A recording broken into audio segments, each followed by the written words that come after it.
સૌને નમસ્કાર, સૌને આવકાર. માનનીય સંયોજક શ્રી રાજીવભાઈ, સંયોજક શ્રી IQSC ગુજરાત વિદ્યાપીઠ નિમિષાબેન, અધ્યાપક મિત્રો, વિદ્યાર્થી મિત્રો, આજના કાર્યક્રમમાં આપણે ગ્રંથના આસ્વાદ માટે એકઠા થયા છે ને એ માટે આપણે વિશાલભાઈની સાથે વાત કરવાના છીએ. વિશાલભાઈ પણ જોડાઈ ગયા છે. કાર્યક્રમ શરૂ કરતા હું પહેલા રાજીવભાઈને વિનંતી કરું કે પ્રાસંગિક વાત કરે, ત્યાર પછીથી જીતેન્દ્રભાઈ વક્તાનો પરિચય આપશે. રાજીવભાઈ સર. આભાર રવિભાઈ. ડૉક્ટર વિશાલભાઈ, ભાઈ શ્રી રવિભાઈ, નિમિષાબેન, જીતેન્દ્રભાઈ, સેવક મિત્રો, વિદ્યાર્થી ભાઈઓ અને બહેનો, ઓનલાઈન અને ઓફલાઈન જોડાયેલા. આમ બધા ઓનલાઈન છે, પણ અમે તમને ફોટો દેખાતો છે કે ઉપાસનામાં અહીંયા જે વિદ્યાર્થીઓ છે એને ઉપાસનામાં એકસાથે બેસાડીને કાર્યક્રમ માણવાનું આયોજન કરેલ છે. વિશાલભાઈ આમ તો આપણા પરિવારના જ છે. અગાઉ પણ આપણે જ્યારે યુવા પ્રેરણા વ્યાખ્યાનમાળા શરૂ કરી ત્યારે પણ એમનું વ્યાખ્યાન હતું, એમાં વિદ્યાર્થીઓને ખૂબ મજા આવી. બીજો એક મણકો આપણે ચાલુ કર્યો છે, ગ્રંથ આસ્વાદ. એમાં પહેલા મણકામાં વિશાલભાઈ આપણી સાથે છે, એમનું ગુજરાત વિદ્યાપીઠ વતી સ્વાગત કરું છું. આમ તો એ વાત કરશે માત્ર 3 પુસ્તકની જ નહીં, પણ પુસ્તકથી કેવી મજા આવે એની વાત પણ એ કરશે મને લાગે છે. કે પણ બહુ ટૂંકમાં જો વાત કરું તો પુસ્તક એ આપણો સાચો મિત્ર છે. તમે ઘણા જ જોતા હશો, ઘણાને રાત્રે સૂતા પહેલાં પુસ્તક વાંચે તો જ કંઈક વાંચે તો ઊંઘ આવે, સારી ઊંઘ આવે. ઘણાને પ્રવાસમાં તમે જોતા હશો સતત વાંચતા રહેતા હોય છે. ઘણા બધા મિત્રોને મેં એવા જોયા છે કે ઉઠીને સીધા જ તે પુસ્તક લઈને વાંચતા હોય છે. આ ટેવો સારી છે એટલા માટે કે પુસ્તકની સાથે તમે વહી શકો, ફરી શકો અને વિચરી શકો. સારા પુસ્તકો તમે જુઓ, તમે હિમાલયનો પ્રવાસ વાંચો, કાકા સાહેબનું પુસ્તક, તો તમે હિમાલયમાં ફરતા હોય એવું લાગે તમને. ઘણા બધા પુસ્તકોને કારણે આપણી માન્યતાઓ પણ બદલી શકે. આપણે એવું માનીએ કે બધા રિવાજો છે એ બધા કુરિવાજો છે, પણ એવું હોતું નથી. ઘણી બધી રિવાજો, ઘણી રીતો આ પુસ્તકોને કારણે તમે જૂનું જે જ્ઞાન છે એને તાજું કરી શકો અને એનો લાભ પણ લઈ શકો. આપણે જો ધ્રુવ ભટ્ટની પુસ્તકો વાંચો તો એમાં જે સમાજની આખી વ્યવસ્થા છે, એક નાનો દાખલો આપું તો એમને એક પુસ્તકમાં એક સૌરાષ્ટ્રના જૂનાગઢના જંગલોનો બનાવ એને ટાંકેલો છે કે એક સિંહ એક વાછરડાને મારી નાખે, એની પાછળ કન્યા પડે અને પછી સાહજિક રીતે સ્વીકારી લે અને પૂછવામાં આવે કે તને બહુ દુઃખ ન થયું? તો કે દુઃખ તો થયું, પણ સિંહનું એ કામ છે, બરાબર, એટલે એ સ્વીકારવું જ રહ્યું અને બહુ સાહજિક ઘટના છે. એટલે આવું બહુ સ્વીકારવું. કે કીડી જ્યારે દર બદલતી હોય ત્યારે એક કિસ્સો એમણે બતાવ્યો છે કે મહેમાન આવે ને ચાની વાત કરી અને એમણે કહ્યું કે ચા હવે નહીં મળે તમને. કેમ? તો કે આજે કીડી ઘર બદલે છે. બરાબર. આવા જ બધા ઘણા પુસ્તકોની વાત કરીએ. જંગલ ખાતાએ એક નાની એવી ચોપડી બહાર પાડી છે, ઝાડ વનસ્પતિના ઉપયોગો. એટલે આપણી આજુબાજુની જે વનસ્પતિઓ છે એ કેટલી ઉપયોગી છે અને આપણે નાના નાના જે તકલીફોમાં એલોપેથિક તરફ દોડીએ છીએ ને એને કારણે જે નુકસાન થાય છે એમાંથી બચવા માટે તો આવા બધા પુસ્તકો આપણે વાંચીએ તો આપણું જ્ઞાન પણ તાજું થાય, આપણને સરળ જીવન જીવી શકીએ, પ્રકૃતિ સાથે જીવી શકીએ, સમાજની જે વ્યવસ્થા છે એને સમજી શકીએ અને જે અત્યારે મુશ્કેલીઓ ઊભી થઈ છે એ ક્લાઇમેટ ચેન્જ હોય, પર્યાવરણની વાત હોય કે સામાજિક દૂષણોની વાત હોય તો મને લાગે છે કે એમાંથી એક યુવાનોનું અને લોકોનું ઘડતર થાય છે. એટલે પુસ્તક આપણને સાચો માર્ગદર્શક છે. પુસ્તક આપણને એમાંથી ઘણું જાણવાનું મળે છે અને કશું ના હોય તો આનંદ તો ચોક્કસ આવે છે. જો તમે અખતરો કરો એટલે વિદ્યાર્થીઓને ખાસ વિનંતી છે કે દિવસમાં વધારે નહીં તો માત્ર 30 મિનિટ અભ્યાસ સિવાયના પણ આવા સારા પુસ્તકોની સાથે રહો અને તમે એકવાર શરૂ કરશો તો તમને એ ટેવમાં પરિણમશે અને ટેવમાં પરિણમશે તો એનો ખાસો બધો ફાયદો થશે. આ બધી વાત વિશાલભાઈ કરશે, મારી કરતાં સારી રીતે કરી શકશે. વિશાલભાઈનું ફરીથી હું સ્વાગત કરું છું અને બંને મિત્રોને પણ અભિનંદન કે આ એક સરસ વ્યાખ્યાનમાળા આપણે શરૂ કરી છે. આપણે વધારે નહીં તો 15 દિવસે એક મહિને જો એક આવી વ્યાખ્યાનમાળા કરીએ તો વિદ્યાર્થીઓને એક મહિને એક પુસ્તક, 10 મહિના આપણી સાથે રહે તો 10 પુસ્તક ને 3 વર્ષ આપણી સાથે રહે તો 30 પુસ્તકનું જ્ઞાન મળે. એટલે એના માટે પણ અભિનંદન. ફરીથી વિશાલભાઈનું સ્વાગત કરું છું અને આભાર. રવિભાઈને આગળ કાર્યક્રમ માટે વિનંતી. જીતેન્દ્રભાઈ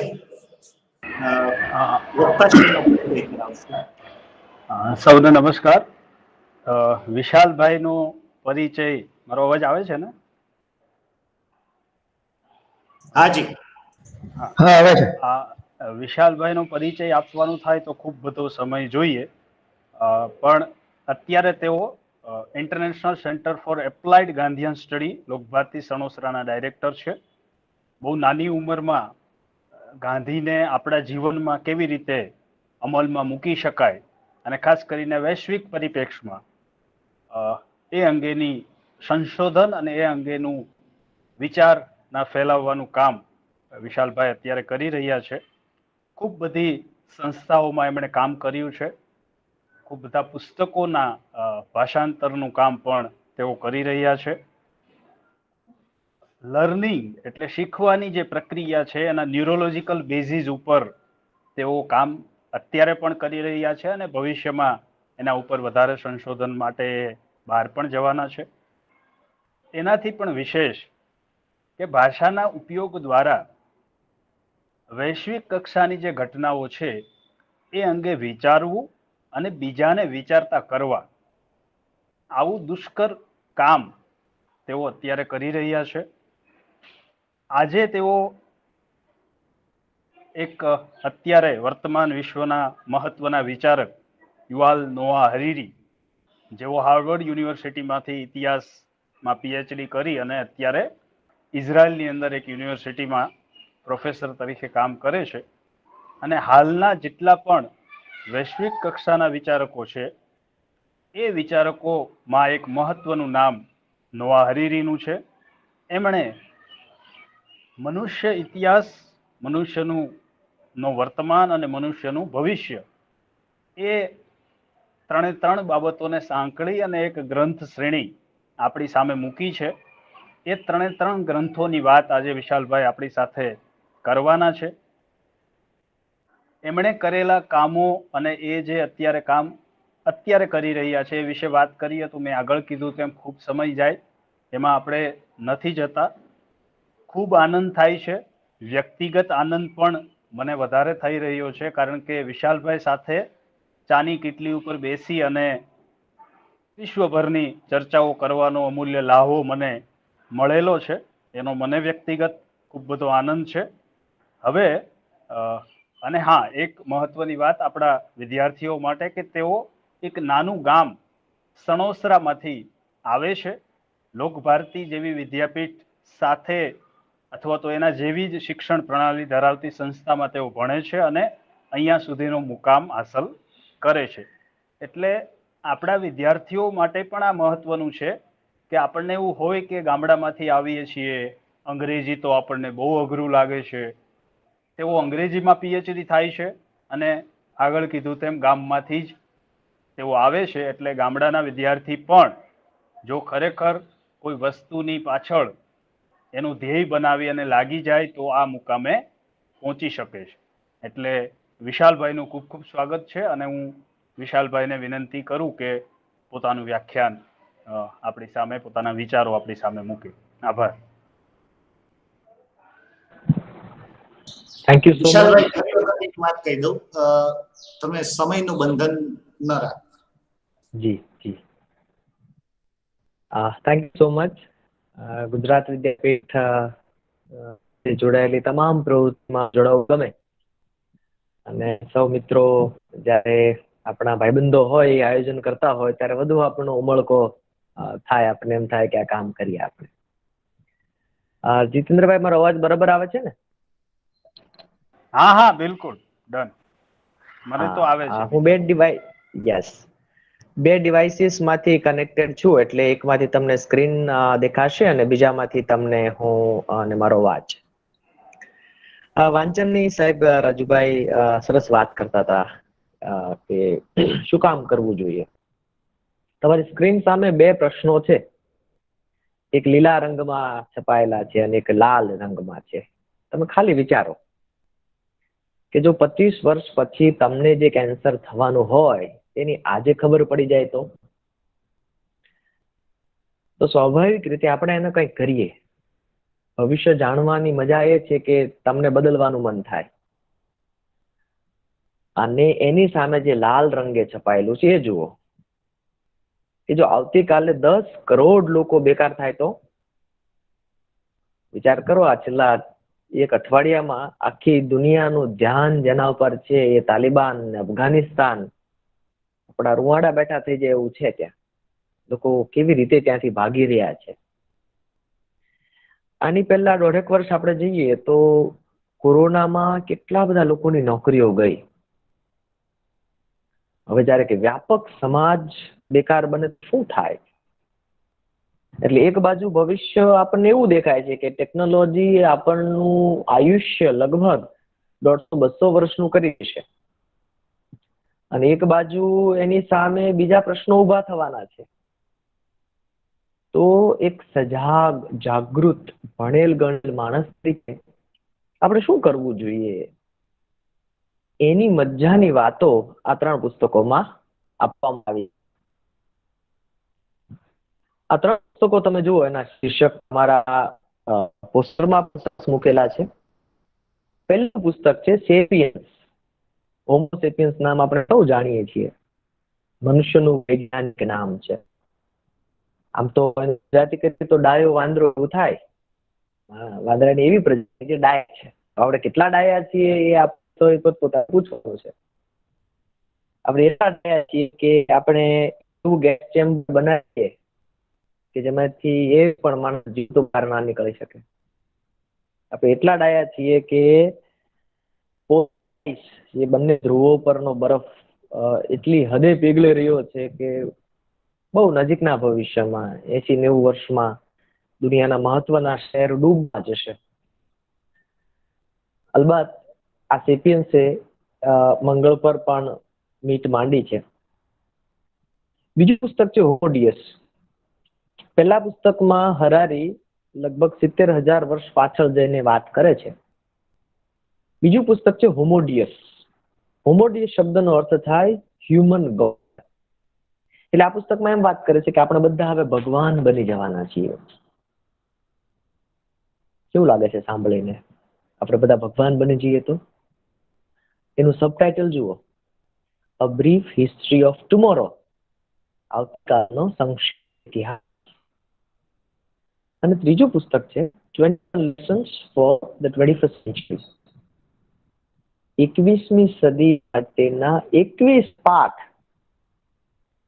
પહેલું પુસ્તક જે છે એ ભૂતકાળ વિશે છે. બીજું પુસ્તક જે છે એ ભવિષ્ય વિશે છે, અને ત્રીજું પુસ્તક છે એ વર્તમાન વિશે છે. એક બહુ વિશાળ ફલક પર વાત કરે છે આ ભાઈ, જેનું નામ છે પ્રોફેસર યુવલ નોઆ હરારી. દુનિયાનો અત્યારનો સૌથી બનતો ચર્ચાતો છે. બિલ ગેટ્સ હોય, ઓબામા હોય, માર્ક ઝુકરબર્ગ હોય, શાહરૂખ ખાન હોય, બધા જ અચ્છા, વોઇસ બ્લર આવે છે. આ બધા જ લોકો જેને વાંચે છે એ આ લેખક છે, હરારી. તમે યુટ્યુબ પર સર્ચ કરજો એટલે તમને ખ્યાલ આવશે કે આ માણસ દુનિયાનું એક પણ એવું મોટું ઇન્સ્ટિટ્યૂટ નથી કે જ્યાં એને વ્યાખ્યાન ના આપ્યું હોય. એ ગૂગલ હોય, યુનાઇટેડ નેશન્સ હોય, ફેસબુક હોય. પેંગ્વિન એન્યુઅલ લેક્ચર સિરીઝ માટે જ્યારે ભારત આવ્યા ત્યારે મુંબઈમાં 3000 લોકો સમાઈ શકે એવડા મોટા ઓડિટોરિયમમાં એનું વ્યાખ્યાન હતું અને લોકો પગથિયા પર બેસીને સાંભળતા હતા. આપણે ત્યાંથી પણ ગયા હતા, અમદાવાદથી પણ લોકો આને સાંભળવા ગયા હતા.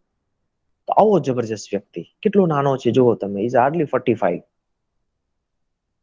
અને આ પુસ્તકો પણ થોડા દળદાર છે એમ, એટલે 500 પેજીસ છે, 450 પેજીસ છે, એમ બધું ભેગું કરો તો 1200-1300 પેજીસ થાય છે. પહેલા પુસ્તકનું ગુજરાતી સરસ થયું છે. આપણા જાણીતા પત્રકાર એવા રાજ ગૌસ્વામીએ પહેલા પુસ્તકનો અનુવાદ કર્યો છે ગુજરાતીમાં, સેપિયન્સનો. બીજું કરે છે એવું મેં સાંભળ્યું છે. હવે ઇતિહાસ શું કામ વાંચવો જોઈએ? ઇતિહાસ એટલા માટે વાંચવો જોઈએ કારણ કે ઇતિહાસ એ આપણે રસ્તા પરથી જતા હોય ને, તો મનુદાદા સરસ સમજાવતા હતા, દર્શક આપણા, કે રસ્તા પર જતા હોય ને રાત્રે, તો પાછળથી કોઈ ટ્રક આવતો હોય ને તો તમને આગળનો રસ્તો દેખાય. એ જ ટ્રક જો આગળથી આવતો હોય તો આપણે અંજાઈ જઈએ. તો ઇતિહાસ જે છે ને એ પાછળથી આવતા પ્રકાશ જેવો છે. ભૂતકાળનું જ્ઞાન જે છે આગળની રાહ ચીંધે છે. એટલા માટે ડાયા લોકો, સમજુ લોકો ઇતિહાસ વાંચે છે, ઇતિહાસનું દર્શન વાંચે છે. ઇતિહાસ એટલે પેલી સાલવારીઓ નહીં હો, અકબર, બાબર, જહાંગીર ને ચંદ્રગુપ્ત મૌર્ય ને ક્યાં જન્મ્યા ને કેટલા લગ્ન કર્યા, એ ઇતિહાસ નહીં. એમાંથી જે દર્શન, જે સમજણ નીપજે છે ને એનું વાંચન કરવું. એટલે દર્શક દાદા તો બહુ સરસ પુસ્તકો ચીંધતા લોકોને, વિલડુરા વાંચો, ટોયમ્બી વાંચો, આ બધાના સરસ વાતો કરતા. તો હરારી જે છે એ ઇતિહાસકાર છે, ઇતિહાસના પ્રોફેસર છે. હિબ્રુ યુનિવર્સિટી ઓફ જેરુસલેમ, ઓક્સફર્ડમાં ભણ્યા છે, ત્યાંથી પીએચડી કર્યું છે. અને અત્યારે સેલિબ્રિટી ઓથરમાં એનું નામ છે. તમને નવાઈ લાગશે, હવે પછી હું જે વાત કરવાનો છું એટલી બધી ટેકનોલોજીની છે, પણ આ હરારી ભાઈ જે છે એ પોતે એક પણ પ્રકારનો ફોન વાપરતા નથી. ટીવી નું રિમોટ પણ એને ઓપરેટ કરવું ને તો મુશ્કેલી પડે છે. કોઈ પૂછ્યું કે કેમ તમે વાપરતા નથી ફોન, તો એને કીધું કે મારે એક ફોકસ સાથે કામ કરવું છે, અભ્યાસ કરવો છે, એમાં મારે કોઈ પણ પ્રકારનું ડિસ્ટર્બન્સ ના જોઈએ. સમજો, ફોન આપણું ફોકસ એટલી ગંભીર રીતે હટાવી દે છે અને ઈજા પહોંચાડે છે કે પછી રિપેર થઈ શકતું નથી, એટલે ફોન નથી વાપરતા. આપણે સૌ રોજનું 1 GB ઇન્ટરનેટ વસૂલ કરવા માટે રાત્રે 12 વાગ્યા સુધી આપણી જાતને સ્ક્રીન ઉપર લટકાવી દઈએ, ફાંસીના ફંદાની જેમ. ત્યારે હરારીની આ વાત સમજવા જેવી છે, સ્વીકારવા જેવી છે. તો આપણે શરૂ કરીએ. આ પુસ્તકમાં એ પ્રશ્ન પૂછે છે, સેપિયન્સમાં, કે પૃથ્વી પર આટલા બધા જીવો છે. હવે જોજો, સમજજો તમે, આમાં મારે જે કહેવાનું છે એ આ પુસ્તક કરતાંય તે માણસે વૈવિધ્ય સભર શું કામ વાંચવું જોઈએ એની વાત કરું છું હું. સાહિત્યના વિદ્યાર્થીઓ અને સાહિત્યના અધ્યાપકો માત્ર સાહિત્ય જ વાંચે, એને વિજ્ઞાનની ખબર ના હોય, કારણ કે વિજ્ઞાન ના વાંચતા હોય. વિજ્ઞાનના વિદ્યાર્થીઓ, વિજ્ઞાનના અધ્યાપકો એનું જ વાંચતા હોય, એને સાહિત્યની ખબર ના પડતી. કોમર્સ વાળા એનું કરતા હોય. આજે ભાગલાવાદી વિચારણા જે છે એ આપણા મગજને એકાંગી બનાવી દે છે, એટલે આપણને જીવનનું, સમાજનું, દુનિયાનું અખંડ દર્શન મળતું જ નથી. એટલે મારી આપ સૌને નમ્ર વિનંતી એ છે કે વાંચન વૈવિધ્યસભર રાખવું જોઈએ, જેથી મગજમાં જેટલા પણ બલ્બ છે બધા થાય. નહીતર અમુક બલ્બ આપણે રિટર્ન કરવા પડશે ઈશ્વરને, કે સોરી અમે નથી વાપરી શક્યા, તમે પાછી અમારી ગ્રાન્ટ લઈ લો. તો તો ગ્રામ વિદ્યા શાખાના વિદ્યાર્થી હોય, સોશિયોલોજી ભણતા હોય, ઇંગ્લિશ ભણતા હોય, એ બધા ઇતિહાસ વાંચવો જોઈએ. સાયન્સ ભણતા હોય તો એને પણ વાંચવું જોઈએ. હિસ્ટ્રી ઓફ સાયન્સ તો કેટલું ગજબનું ફિલ્ડ છે, બહુ મજા પડે એમાં. પણ આ નેરો માઇન્ડેડનેસ માંથી નીકળવું હોય તો હરારીને વાંચો. તો શું કર્યું માણસે કે જેથી અત્યારે આપણે ચિંપાંજી કરતા કે લકડખોદ કરતા આપણે બધા જલસા કરીએ છીએ, અને એ લોકો પેલું લકડખોદ તો જેટલું લાખો વર્ષથી એ જ ટક ટક ટક ટક કરે છે, એમાં એને કાંઈ ઇનોવેશન કર્યું નથી. તો આપણે કેમ આટલું બધું ઇનોવેશન કર્યું? શું કર્યું આપણે એવું? તો હરારી એની તહ સુધી જાય છે, એના ઊંડાણમાં જઈને શું કહે છે? પહેલું, માણસ એક જ માત્ર એવું પ્રાણી છે કે જે ફ્લેક્સિબલ કોઓપરેશન દ્વારા કામ કરી શકે. સહકાર દ્વારા તો અન્ય જીવો પણ કામ કરે છે, જેમ કે મધુમાખી. તો એ સરસ મજાની રાણી માટે મધ ભેગું કરે, સહકાર કરે. પેલી કીડીઓ પણ 3-4 ભેગી થઈને એક પાંદડું લઈ જતી હોય, સહકાર છે જ એમાં. પણ એમાં ફ્લેક્સિબલ સહકાર નથી. દાખલા તરીકે તમે ક્યાંય એવું સાંભળ્યું કે મધમાખીના પોળામાં આંદોલન થયું કે હવેથી તાલિબાન, બીજું કાંઈ નહીં, અમે રાણી માટે મધ નહીં લાવી, એમાં અમારે પ્રાઇવેટ શરૂ કરવું છે, એવું સાંભળ્યું તમે? એવું ના કરે એ લોકો, ફ્લેક્સિબલ નથી. અથવા તો આપણા ઘરે મધમાખીએ પૂળો બાંધ્યો હોય અને આપણે એને જાહેરાત કરીએ, ભાઈ તમામ મધમાખીઓને આથી સૂચિત કરવામાં આવે છે, આ અમારી અંગત માલિકીની અગાસી હોવાથી અહીંયા તમે મધપૂડો ના બાંધી શકો, તો પ્લીઝ ખાલી કરો. અને એ લોકો ખાલી કરીને જતા રહે. એવું થાય? એવું ના થાય. એનું કોઓપરેશન રિજિડ છે, એકદમ જડ છે. જ્યારે માણસનું કોઓપરેશન ફ્લેક્સિબલ છે. અત્યારે જે તમે ટી શર્ટ્સ જુઓ છો બધા, હમણાં જ ઓલિમ્પિકની આપણે કેટલી બધી વાતો કરી ને આપણે કેટલા બધા સરસ મજાના મેડલ્સ જીત્યા. આજથી 2 લાખ વર્ષ પહેલા કોઈ કલ્પના કરી હોય કે એક દેશમાં બાકી બધા દેશના લોકો ભેગા થાય અને કોઈ એકબીજાને મારી નહીં નાખે? એમ અઘરું હતું ત્યારે, પણ ધીમે ધીમે આપણે સમજતા ગયા. તો અત્યારે બધા જાપાનમાં જાય ને રમી શકે. તો આ ફ્લેક્સિબિલિટી માણસને એક એજ આપે છે, એક એવો એડવાન્ટેજ આપે છે અન્ય જીવો કરતા, એ માણસ કામ કરી શકે. બીજું છે, માણસ વિશાળ સમુદાયમાં કામ કરી શકે. વિશાળ સમુદાયમાં અન્ય જીવો કામ કરી શકે, પણ એની સંખ્યા મર્યાદિત છે. તમે 25 સિંહનું ટોળું ના જોયું હોય. The pride of lions cannot be 25. તમે કીડીઓ જોયું હોય તો કીડીઓનું સમૂહ પણ મર્યાદિત હોય. પણ તમે માણસો પાસે એક સમૂહમાં કામ કરાવી શકો. તમે 1 લાખ માણસો પાસે ગરબા રમાડી શકો વડોદરામાં. વિશાળ સમુદાયમાં એક હેતુ માટે ગરબા રમવા જ આવી શકે. આ માણસો કરી શકે. એટલા માટે આપણે આ પૃથ્વીના શાસક બન્યા. 2 વસ્તુ, લવચિક સહકાર, ફ્લેક્સિબલ કોઓપરેશન, અને બીજું વિશાળ સમુદાયમાં નિશ્ચિત હેતુ માટે આપણે કામ કરી શકીએ. વળી પ્રશ્ન થાય, પણ આવું બીજા જીવોએ કેમ નહીં કર્યું હોય? આપણને જ કેમ આવું સૂઝ્યું? આપણે કઈ ટીલું લાવ્યા છીએ ભગવાન પાસેથી? તો હા,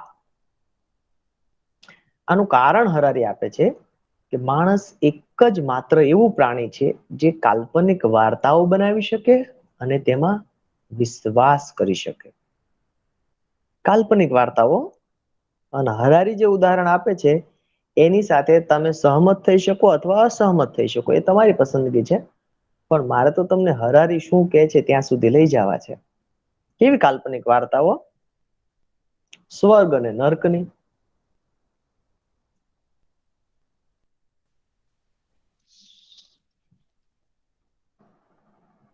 સ્વર્ગ અને નર્કની કાલ્પનિક, એક જ મિનિટ. હા,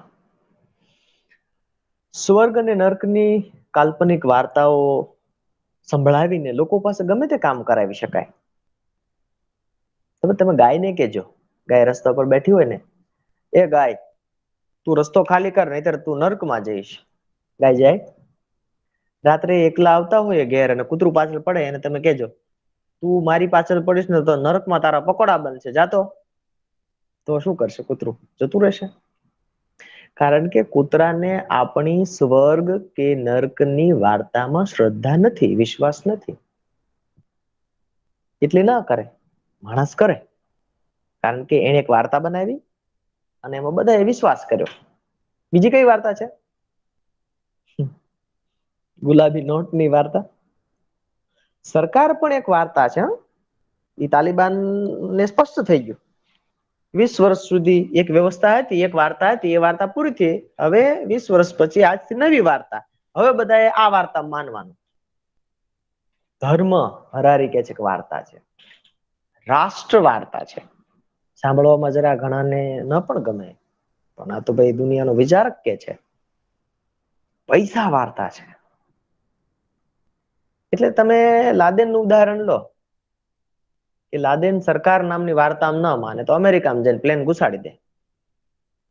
ધર્મ નામની વાર્તામાં દાખલા એને બીજા ધર્મ ના ગમતા હોય તો એવું બને. રાષ્ટ્રની વાર્તામાં પણ ના માને, પણ લાદેનને પૈસા તો જોઈએ. પૈસા વાર્તા જ છે, સાચુકલી વસ્તુ નથી. એનો આપણે સૌએ અનુભવ કર્યો છે. યાદ છે 8મી નવેમ્બરે વડાપ્રધાન શ્રીએ કહ્યું કે આ કલરની વાર્તા કાલથી બંધ. લો, શું કરવાનું? તમે આ 2000 ની નોટ દઈ અને પેલી ગાયને કહી શકો હું તને 2000 રૂપિયા આપું, તું અહીંથી ઊભી થઈ જતો. ગાય થાય? કૂતરાને ટ્રાય કરો 5000 રૂપિયા આપીને. કારણ કે એ લોકોને આપણી વાર્તામાં વિશ્વાસ નથી. જો આ સામૂહિક કામ કરવું હોય ને ત્યારે બધા લોકો એક વાર્તામાં વિશ્વાસ કરવું જરૂરી છે. આપણી આઝાદીની ચળવળમાં બધાએ કોમન વાર્તામાં વિશ્વાસ કર્યો તો સર્વોદય સમાજ નિર્માણ કરવાની વાર્તા હતી. સ્વરાજ અને સુરાજ્યની વાર્તાની વાત હતી, એમાં લોકોને વિશ્વાસ હતો. પછી દેશ આઝાદ થયો ને તો પછી ભૂલી ગયા બધા કે ના, હવે તો મારે મારું પ્રાઇવેટ ચાલુ કરવું છે, એમ થઈ ગયું. એટલે 3 કારણો નીકળે છે. ચેમ્પિયન્સ, ફ્લેક્સિબલ કોઓપરેશન, વિશાળ સમૂહમાં કાર્ય કરવું અને વાર્તાઓ બનાવવી. એટલે હરારી એમ કે છે કે 21મી સદીમાં જે માણસે દુનિયા પર રાજ કરવું હોય ને એને એવી પાવરફુલ વાર્તા બનાવવાની કે જેથી આખી દુનિયામાં વિશ્વાસ કરે ને લોકો તમે કહો એમ કરે. દાખલા તરીકે પબજી વાર્તા જ છે. લોકો કેટલા રૂપિયામાં ખર્ચે છે એક ટી શર્ટ મેળવવા માટે, ગન મેળવવા માટે, કેટલું કરે છે. એની વાર્તામાં વિશ્વાસ બેઠો એટલે એ પ્રમાણે કરશે. શું ફાયદો થયો? આવી વાર્તાઓ બનાવી, આટલું બધું કર્યું, શું ફાયદો થયો? હવે બરાબર ધ્યાનથી સાંભળજો અને જોજો બધા જ. હરારી કેટલી ગંભીર અને બહુ મજાની રસપ્રદ વાત કરે છે. માનવ જાતના ઇતિહાસમાં આપણે સૌથી મોટી 3 સમસ્યાઓ પર વિજય મેળવ્યો છે. આ કરવાથી, વાર્તાઓ દ્વારાથી, સામૂહિક કામ કરવાથી, ફ્લેક્સિબલ કોઓપરેશન દ્વારા. શું વાત છે? તો કે ઇતિહાસમાં હંમેશા ભૂખમરો હતો. ઇતિહાસમાં હંમેશા યુદ્ધો હતા. ઇતિહાસમાં હંમેશા એવા મોટા રોગ હતા કે આપણે પ્રાર્થના કરવા સિવાય કશું જ ના કરી શકીએ. હરારી એમ કે છે કે આજે આપણે આ 3 બાબતો પર વિજય મેળવ્યો છે. તમને બધાને નવાઈ લાગશો કે હજી તો કોરોના ચાલે છે ને આ ડેલ્ટા વેરિયન્ટની વાત ચાલે છે ને તાલિબાન તો યુદ્ધની વાત કરે છે ને કેટલાય લોકો ભૂખમરે મરે છે. તમે એમ કહો છો કે આપણે વિજય મેળવો છે? What you mean? હરારીને તમે પૂછો તો હરારી કે 1 મિનિટ ભાઈ, તમે જરા ડેટા જુઓ તો 2010, 12 અને 14 ના આંકડાઓ છે. આમાં આપણે જે કોરોનાના આંકડા જોડ્યા નથી, કારણ કે ત્યાં સુધીમાં તો એ પુસ્તક છપાઈ ગયું હતું. કુપોષણથી દુનિયામાં 2010માં કુપોષણ અને ભૂખમરાથી 10 લાખ લોકો મર્યા. કેટલા? 10 લાખ. એની સામે ઓબેસિટી, વજન વધવાથી 30 લાખ લોકો મર્યા. ઠંડા પીણા ને બર્ગર ને ઝોમેટો ને સ્વિગી ને ઘેર આવીને આપી જાય એટલે ખાઓ, જલસા કરો, એટલે થઈ જાવ એફટી. અને એફટી થઈ જાવ એટલે બ્લડ પ્રેશર ને શુગર ને હાર્ટ એટેક ને આવશે. એટલે હસતા હસતા એમ કે છે કે ઓછું ખાવાથી તમારા મરવાના ચાન્સીસ ઓછા છે અને વધુ ખાવાથી ચાન્સીસ વધુ છે. એટલે ઓફરનો લાભ લેવા જાવ અનલિમિટેડ ખાઓ પિઝા, વાંધો નહીં, પણ આ 30 લાખ લોકોની યાદીમાં સામેલ ન થવું હોય તો સુધરી જાઓ, જરાક અસ્થેય અપરિગ્રહના માર્ગ પર આગળ વધો એમ કે છે. ઉપવાસ કરો. 2012માં યુદ્ધ અને બીજી હિંસામાં 6.2 લાખ લોકો મર્યા. એની સામે 8 લાખ લોકોએ આત્મહત્યા કરી અને 15 લાખ લોકો ડાયાબિટીસથી મર્યા. તો વધુ ભયાનક શું છે, ડાયાબિટીસ કે યુદ્ધ? આંકડાકીય રીતે બંને ખરાબ જ છે, આપણે માનીએ છીએ, બંને ખરાબ છે. પણ રાજકીય રીતે તમે જુઓ તો ચૂંટણીના એજન્ડામાં ક્યારે એવી જાહેરાત સાંભળી કે તમે અમારા પક્ષને મત આપશો તો અમે ડાયાબિટીસને નાબૂદ કરી દઈશું? ના, એ તો એમ કે છે અમે આતંકવાદને ખતમ કરશું. આતંકવાદથી ટોટલ 25,000 લોકો બહુ ખરાબ છે. આઈ રિપીટ, આતંકવાદ is the worst of the enemies for entire humanity, આખા જગત માટે. પણ તમારે અગ્રિમતા કમ નક્કી કરવો હોય તો હરારી શું કહે છે કે તમે ક્યાં મૂકશો બિલોરી કાચ? રોગમાં જુઓ તો 2014માં ઈબોલા વાયરસ આવ્યો તો 30,000 લોકો પ્રભાવિત થયા, એમાંથી 11,000 મર્યા. તે સ્ક્રીન પર તમને જે હાડકાંનું ચિત્ર દેખાય છે ને, એ લંડનમાં પ્લેગ આવેલો 16મી સદીમાં, એનું ચિત્ર છે. પ્લેગમાં કેટલા લોકો મરેલા? તો કે આખા યુકેની 20% વસ્તી ખતમ થઈ ગઈ, એટલો ભયાનક. પણ હવે આપણી પાસે એક રસ્તો છે. આપણને ખબર પડી ગઈ કે આ પ્લેગ છે એ તો યસ્નિયા નામના એક બેક્ટેરિયાથી થાય છે. એને આપણે જો મારી દઈએ તો પ્લેગ ના થાય. કંટ્રોલ આવ્યો. કોરોના એક સમય આપણે એવું લાગતું હતું કે આ અનડિફિટેબલ છે, આને આપણે કોઈ દિવસ બીટ નહીં કરી શકીએ. વેક્સિન આવી, કારણ કે બધા દેશની સરકારો એકબીજાને મદદ કરવા લાગ્યા, રિસર્ચ લેબ્સ એકબીજાને મદદ કરવા લાગી, ફંડના ટ્રાન્સફર થયા અને રસી આવી. હજી ભવિષ્યમાં થશે. આ બધી વસ્તુઓના સોલ્યુશન્સ આપણી પાસે છે અને આવતા જશે, કારણ કે આપણે સહકાર દ્વારા કામ કરવામાં માનનારા ડાયા વાંદરા છીએ. બીજા પુસ્તકમાં હવે 20મી સદી સુધી આ કર્યું. 21મી સદીમાં આપણા ગોલ બદલાય છે. પહેલો ગોલ આપણો છે અમરત્વ પ્રાપ્ત કરવું. હવે મરવાનું કેન્સલ. વિદ્યાર્થી મિત્રો, ગુજરાત વિદ્યાપીઠમાં કોઈએ મરવાનું નથી, કેન્સલ. કોઈ પણ ગુજરાત વિદ્યાપીઠની જેટલી સંસ્થાઓ છે, આપણે બધાએ મરવાનું નથી. હવે કેમ મરવાનું નથી? કારણ કે હરારી એમ કે છે કે માણસ મરે ક્યારે? તો આપણું માણસ શરીર નામનું જે મશીન છે ને, એમાં કોઈ પાર્ટ ખરાબ થઈ જાય, બગડી જાય કે બંધ પડી જાય તો મરી જાય. અચ્છા, એને રિપ્લેસ કરી દઈએ તો? માની લો કે આખું હાર્ટ ટ્રાન્સપ્લાન્ટ કરી દઈએ તો? આપણે થોડું થોડું તો કરીએ છીએ ને, સ્ટેન્ટ બેસાડીએ છીએ ને બાયપાસ કરાવીએ છીએ, એ જ કરીએ છીએ ને, મશીનને રિપેર જ કરીએ છીએ ને. પણ માની લો કે બધા જ વાઇટલ ઓર્ગન્સ આપણા છે એ બધાને સિન્થેટિકલી રિપ્લેસ કરી દઈએ તો અત્યારના વૈજ્ઞાનિકો બહુ જ ગંભીરતાથી એમ કે છે કે આપણું આયુષ્ય સરેરાશ 150 થી 200 વર્ષ થશે. એ અર્થમાં અમરત્વ અહીં વાપર્યું છે. બીજો ગોલ આપણો છે જ્યારે ઈચ્છીએ ત્યારે સુખ મેળવવું. એ તો વાત થોડી જોવાની હોય કે મારું પરિણામ આવે ને હું A+ આવું ને પછી પાર્ટી આપું, એવું હોય? પાર્ટી આપીને તમારે શું મેળવવું છે? પાર્ટી આપીને સુખ મેળવવું છે તો એક કામ કરો ને, હું તમને એક ટીકડી આપું. જ્યારે એમ થાય ને કે સુખ મેળવવું છે, સુખનો અનુભવ કરવો છે, તો એક ટીકડી લઈ લેવાની, તો તમને આમ સુખનો અનુભવ થશે. કોઈ ખર્ચો જ નહીં, તમારે પાર્ટી આપવાનો ખર્ચો નહીં, નવા કપડા લેવાનો ખર્ચો નહીં. અને ત્રીજું છે ભગવાન બનવો, હોમોડિયસ. જો તમે બહુ વ્યાપક વાંચતા ના હો ને તો તમને આના પર હસવું આવે. એવું થોડું ભગવાન કેવું બનાય? જરા ભગવાનની વ્યાખ્યા કરો તો. કે જો અમે તમને વાત કરીને અમરત્વ પ્રાપ્ત કરવું, ગૂગલ કંપનીએ કરોડો ડોલર ઇન્વેસ્ટ કરીને કંપની બનાવી જેનું નામ છે કેલિકો. આ કંપનીનો ઉદ્દેશ જુઓ, મેં લખ્યો છે ટુ સોલ્વ ડેથ મૃત્યુ નામની ઘટનાને સોલ્વ કરવી. તમે જો કેટલા ખુરાફાતી દિમાગવાળા લોકો બેઠા છે ત્યાં. એ લોકો એમ માને છે કે કશું જ અશક્ય નથી. હવે ગૂગલ જ્યારે કરોડો અબજો ડોલર જેમાં ઇન્વેસ્ટ કરતી હોય તો ગૂગલ મૂર્ખ તો નથી. એ માને છે કે 150 થી 200 વર્ષનું આયુષ્ય શક્ય છે. તમે માનતા હો ન માનતા હોય અલગ વાત છે, પણ ગૂગલ માને છે ને હરારી માને છે. જ્યારે ઈચ્છે ત્યારે સુખ મેળવવું. સુખ એટલે એક પ્રકારનું સંવેદન.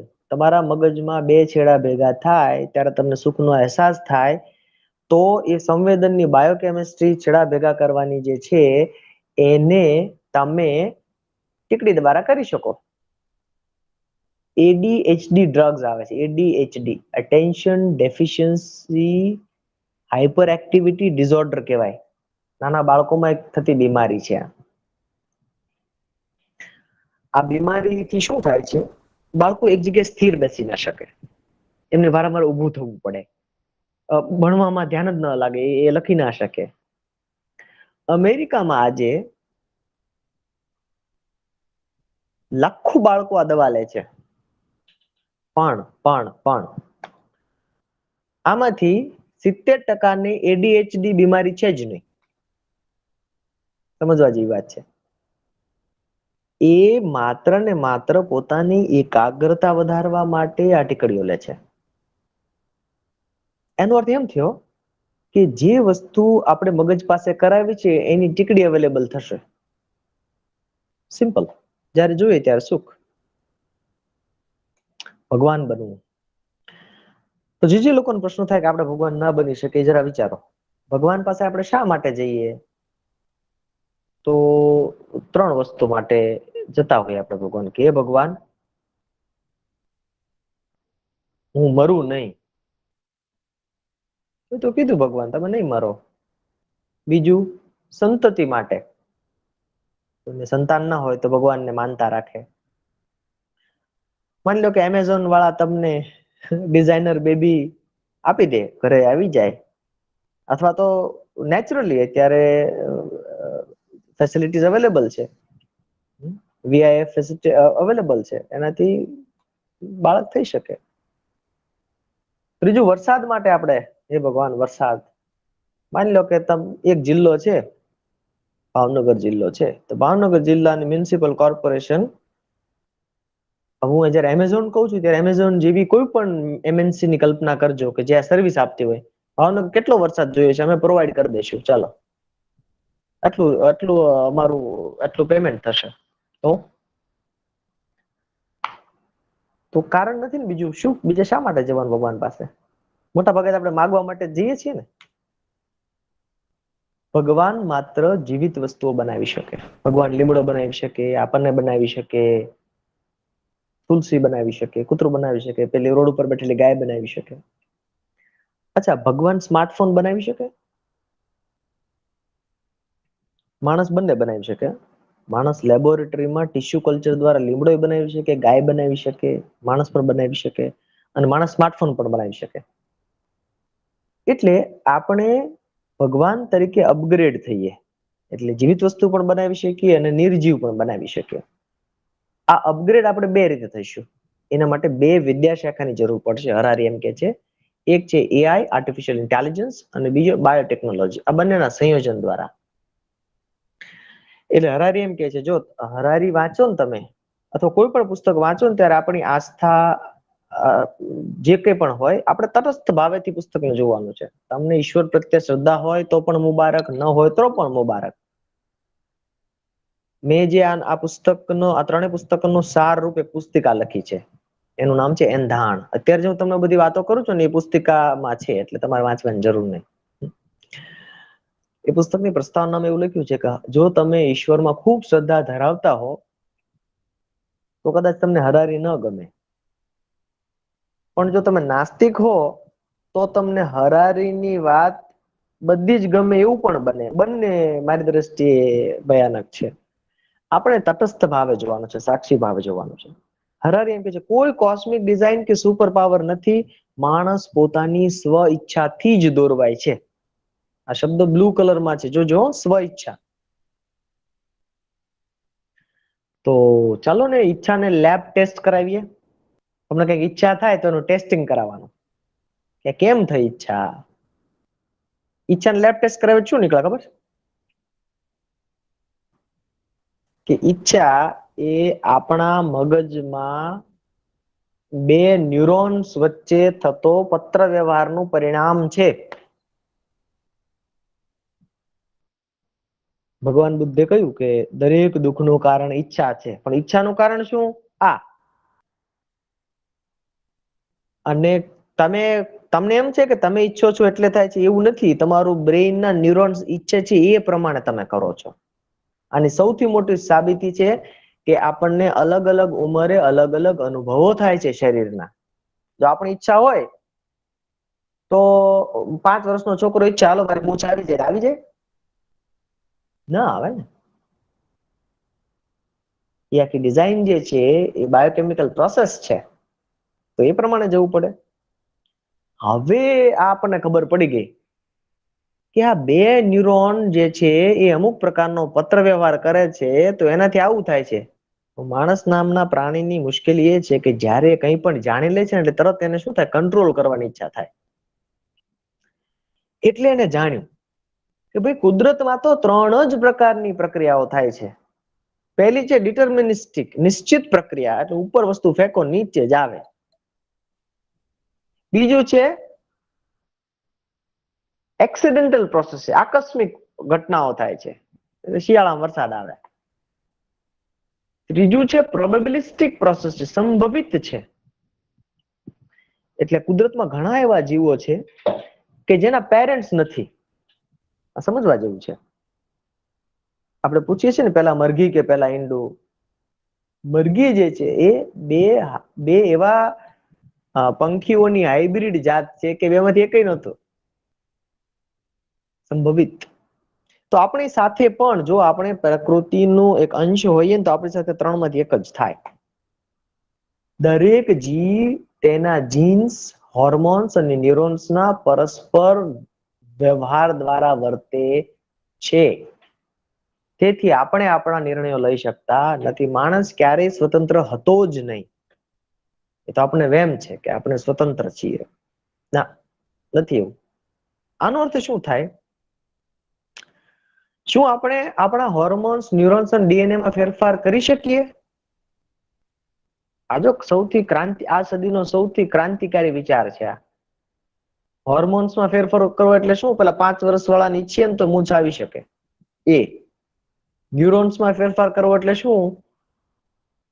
તો કે તમે ઈચ્છો ને તો 5 વર્ષના બાળકના ન્યુરોન્સમાં ફેરફાર કરી નાખો ને એ એસ્ટ્રોનોટ જ બને, એ એન્જિનિયર જ બને, એ સાધવું જ બને. એકદમ સ્પેસિફિક, કમ્પ્યુટર પ્રોગ્રામિંગ જેવું.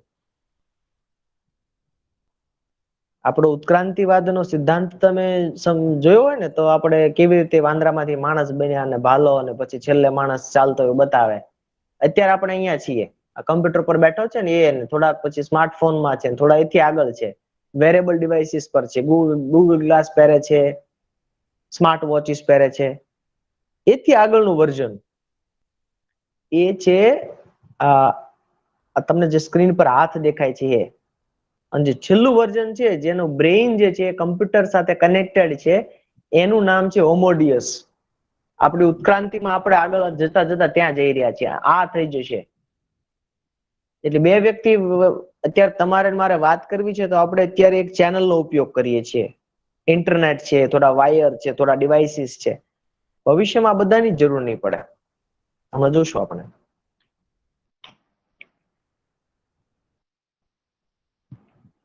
ઉંદર ડાબી બાજુ જાય કે જમણી બાજુ જાય એ ઉંદર કેવી રીતે નક્કી કરે? તો ઉંદર નક્કી ના કરે. ઉંદરના મગજમાં રહેલા, આપણા મગજમાં 86 કરોડ ન્યુરોન્સ છે અને બધા પરસ્પર વાતો કરે છે. તો એવા ઉંદરના મગજમાં અમુક કરોડ ન્યુરોન્સ છે. એ બે ન્યુરોન વાત કરે કે ભાઈ ડાબી બાજુ જાઓ, એ તો ડાબી બાજુ જાય, જમણી બાજુ જાઓ તો જમણી બાજુ જાય. એ ન્યુરોન્સ નક્કી કરે. બરાબર? ન્યુરોન્સ કેવી રીતે નક્કી કરે? તો ન્યુરોન્સ આખું શરીરનું જે તંત્ર છે એમાં જે કંઈ પણ જરૂરિયાત ઉભી થાય એના આધારે નક્કી કરે. તો વૈજ્ઞાનિકોનો પ્રશ્ન થયો કે આપણે આ ઉંદરના જે ન્યુરોન્સ બે વાત કરે છે એને હેક કરી શકીએ? શું આપણે બહારથી જીવતા ઉંદરને ઓપરેટ કરી શકીએ રિમોટ કંટ્રોલથી? તો એ લોકો આવું કર્યું, અને સાચો ફોટો છે. ઉંદરના બ્રેઇન પર ચિપ બેસાડી અને રિમોટ રાખ્યો. ભારતના ડોક્ટર સંજીવ હરારી એને કોટ કરે છે, અને ફોટો પણ એની બુકનો જ છે. અને રિમોટ લીધું અને ઉંદર ગયો. ડાબી બાજુનું બટન દબાવો તો ઉંદર ડાબી બાજુ જાય, જમણી બાજુનું દબાવો જમણી બાજુ જાય. તમે ઉંદરને પૂછો ને કે હે ભાઈ તું કેમ ડાબી બાજુ ગયો, તો ઉંદર કહે છે એ તો મારી ઈચ્છા છે. એમ કે છે આ તો મારી ઈચ્છા છે, પણ ખરેખર રિમોટ કંટ્રોલ કોઈ બીજા પાસે છે. પેલા પ્રયોગ ઉંદર પર થાય, પછી સસલા પર થાય, પછી વાંદરા પર થાય, પછી આપણો વારો આવે. આ ફોટો દેખાય છે ને, આ ફોટામાં ચીપ દેખાય છે સરસ મજાની. અત્યારે અમેરિકામાં 40,000 લોકોના મગજમાં ચીપ છે.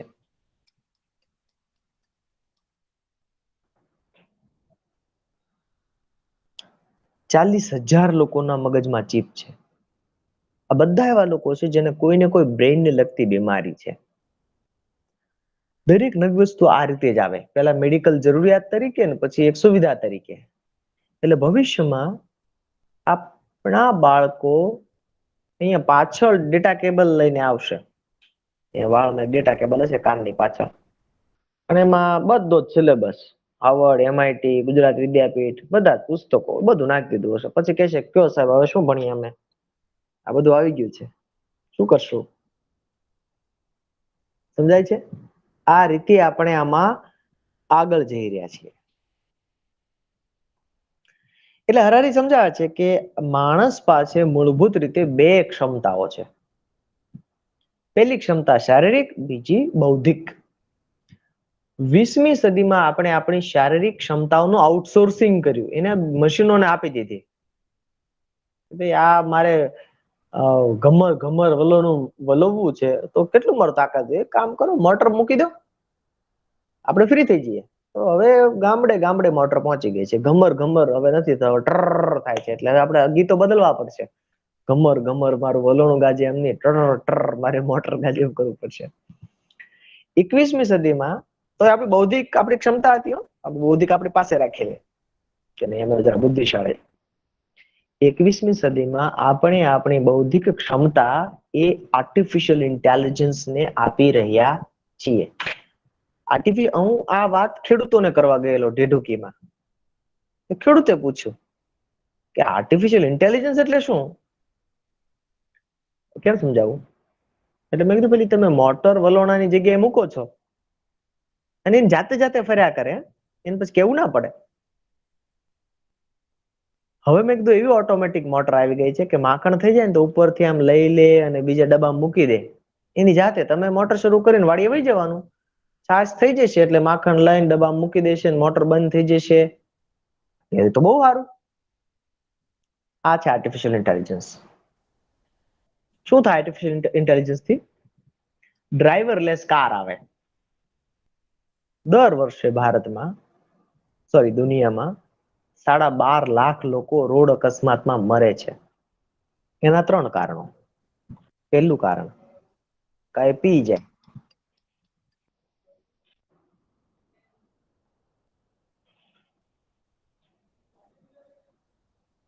પહેલું કારણ એ છે કે કાં તો એ પી જાય છે. બીજું કારણ એ છે કે કાં તો એ બેધ્યાન હોય છે, બેધ્યાન. પેલું કારણ કાં તો દારૂ પી ગયા હોય છે, બીજું કાંઈ બેધ્યાન હોય છે. પોન્ડ્સની એડવર્ટાઇઝ હોય, ત્યાં સરસ મજાનો મોડલનો ફોટો છે, બેધ્યાનથી આ ગાડી અથડાઈ ગઈ. ત્રીજું કારણ છે કાં તો એ ડ્રાઈવર ઊંઘી જાય છે. આમાંથી ડ્રાઈવરલેસ કારને એક પણ વસ્તુ લાગુ પડતી નથી. એને દારૂ નથી જતો, એ બેધ્યાન થતું નથી કે એને ઊંઘ આવતી નથી. 12.5 લાખ લોકોના જીવ બચશે. હમણાં આ કારે 2 લાખ કિલોમીટર પૂરા કર્યા એક પણ અકસ્માત વગર. એક અકસ્માત થયો, એમાં માણસ ડ્રાઈવરે પાછળથી અડાડી દીધી આને. આની ભૂલ નથી થઈ. અચ્છા, આની ભૂલ નહીં જ થાય એનું શું ગેરંટી? એની એક ગેરંટી છે. તમે સર્કસમાં જગલર્સ જોયા હશે જે એક સાથે 8-9 કાચની બોટલ આમ ઉછાળતા હોય. એમાં એકે અથડાય? એમાં ના અથડાય. શું કામ ના અથડાય? કારણ કે એક વ્યક્તિ એ 8-10 બોટલોનું સંચાલન કરે છે. એની જેમ એક જ સોફ્ટવેર 10 લાખ ગાડીઓનું સંચાલન કરતું હોય તને એક્ઝેક્ટલી ખ્યાલ હોય કે બે ગાડી વચ્ચેનું કેટલું અંતર છે, બેની કેટલી સ્પીડ છે, અને એ કારમાં કેટલું ઓઇલ છે, કેટલું પેટ્રોલ છે, ટાયરમાં કેટલી હવા છે, આગળના 500 મીટરમાં કેટલા ખાડા છે, કોઈ ગાય રસ્તામાં આવી રહી છે કે કેમ, બધી જ પ્રોબેબિલિટીઝ એને એલ્ગોરિધમ દ્વારા સેટ કરેલી હોય. પણ હિન્દ સ્વરાજનો એક પ્રશ્ન છે, 12.5 લાખ લોકોના જીવ બચી જશે પણ આ બધા ડ્રાઈવર બેકાર થશે એનું શું? ડ્રાઈવરલેસ કાર આવી છે એમ ડ્રાઈવરલેસ બસ પણ આવશે, રિક્ષા પણ આવશે, ટ્રક પણ આવશે. ત્યારે એ શું કરશે? વિચારો. આર્ટિફિશિયલ ઇન્ટેલિજન્સ માણસ કરતા બહુ જ ચોકસાઈથી કામ કરે છે. એટલે જો તમે ફેફસાના કેન્સરના સેમ્પલ માણસને આપો અને સોફ્ટવેરને આપો ને તો નિદાનમાં કેટલો ફરક છે જો સ્ક્રીન પર. સોફ્ટવેર 90% પરફેક્ટ હોય છે, માણસ 50% છે. એટલે શું થાય ખબર? માની લો કે તમને એક દિવસ એવું લાગે કે આ બધી કેન્સરની વાતો છે, એટલે લાવો ને હું જરા સિવિલમાં જઈ આવું, કે કોઈ બીજા XYZ ડોક્ટર કે પ્રાઇવેટ હોસ્પિટલમાં જઈ આવું. તમે ડોક્ટરને કહો છો, ડોક્ટર આવું લાગે, શું કરવું જોઈએ મારે? તો ડોક્ટર સાહેબ કહેશે કે કઈ વાંધો નથી, જલસા કરો, આ તો નોર્મલ છે, અમુક વાયરલ છે. તમે જલસા કરો છો, મેગી ખાઓ છો, લાડવા ખાઓ છો. 5 વર્ષ પછી એક દિવસ મેગી ખાતા ખાતા તમે પડી જાઓ, પાછા ડોક્ટર પાસે જાઓ અને ડોક્ટર નિદાન કરે કે લો તમને તો 3જા સ્ટેજનું કેન્સર છે. ડોક્ટર સાહેબ મેં 5 વર્ષ પહેલા તમને આવું થયું પૂછ્યું હતું, સોરી હો. શું કરો એ સોરી નું? એના બદલે તમને ખબર પડી જાય પહેલી જ વખતે સોફ્ટવેર કહી દે કે આ છે ને કેન્સરની શરૂઆત છે, પણ બિલકુલ ગભરાતા નહીં, આપણી પાસે દવા છે, આ તો એકદમ માઇનર છે, એનાથી જતું રહેશે. તો તમે ડોક્ટર પાસે જશો કે સોફ્ટવેર પાસે જશો? આજે આપણે ચશ્માના નંબર કઢાવવા હોય ને તો દુકાનને બોર્ડ માર્યું હોય, એ કમ્પ્યુટરાઇઝડ ચશ્માના નંબર કાઢી આપવામાં આવશે. શું કામ એ લખે છે ત્યાં કમ્પ્યુટરાઇઝડ? એમ આપણો વિશ્વાસ મશીનોએ ધીમે ધીમે સંપાદિત કર્યો છે કે મશીન કેલ્ક્યુલેટર ખોટો જવાબ આપે એટલે આપણે ઘરમાં કોઈ દૂધનો હિસાબ કરતા હોય ને તો કોઈ માણસ તરત એમ એક કામ કરો ને, કેલ્સી મારો ને, આપણે કેલ્સી લગાવીને સાચો જવાબ આવે. એટલે ધીમે ધીમે ટ્રસ્ટ થઈ ગયો છે કે કોઈ ખોટું રિઝલ્ટ હોય નહીં. એટલે ભવિષ્યમાં ડ્રાઈવર બેકાર થશે એમ જનરલ ફિઝિશિયન પણ બેકાર થશે. બાળપણથી લઈ અને હજુ કોલેજ યુનિવર્સિટી સુધી આપણને આપણા અધ્યાપકો શિક્ષકો એક વાત કાયમ કે તમારે જો ખરેખર છે ને બુદ્ધિ શાર્પ કરો ને તો ચેસ રમો. આ જુઓ તમે 1996 નો ફોટો છે, એક બાજુ સોફ્ટવેર રમે છે, એક બાજુ માણસ રમે છે. માણસ હારી ગયો, લાખો વર્ષની બુદ્ધિ કમ્પ્યુટર સામે હારી ગઈ. પછી IBM એક નવો સોફ્ટવેર બનાવ્યો જેનું નામ છે સ્ટોકફિશ 8. આ જે સોફ્ટવેર જે સ્ક્રીન પર દેખાય છે ને એનું નામ છે ડીપ બ્લુ. હવે સ્ટોકફિશ 8 બનાવ્યો IBM. એની સામે ગૂગલ એક નવો સોફ્ટવેર બનાવ્યો, ગૂગલ આલ્ફા 0. જે ચેમ્પિયન માણસનો હતો એને હરાવ્યો એટલે સોફ્ટવેર ચેમ્પિયન થયો.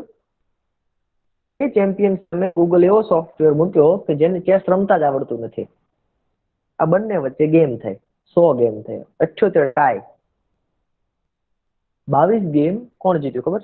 Google alpha 0.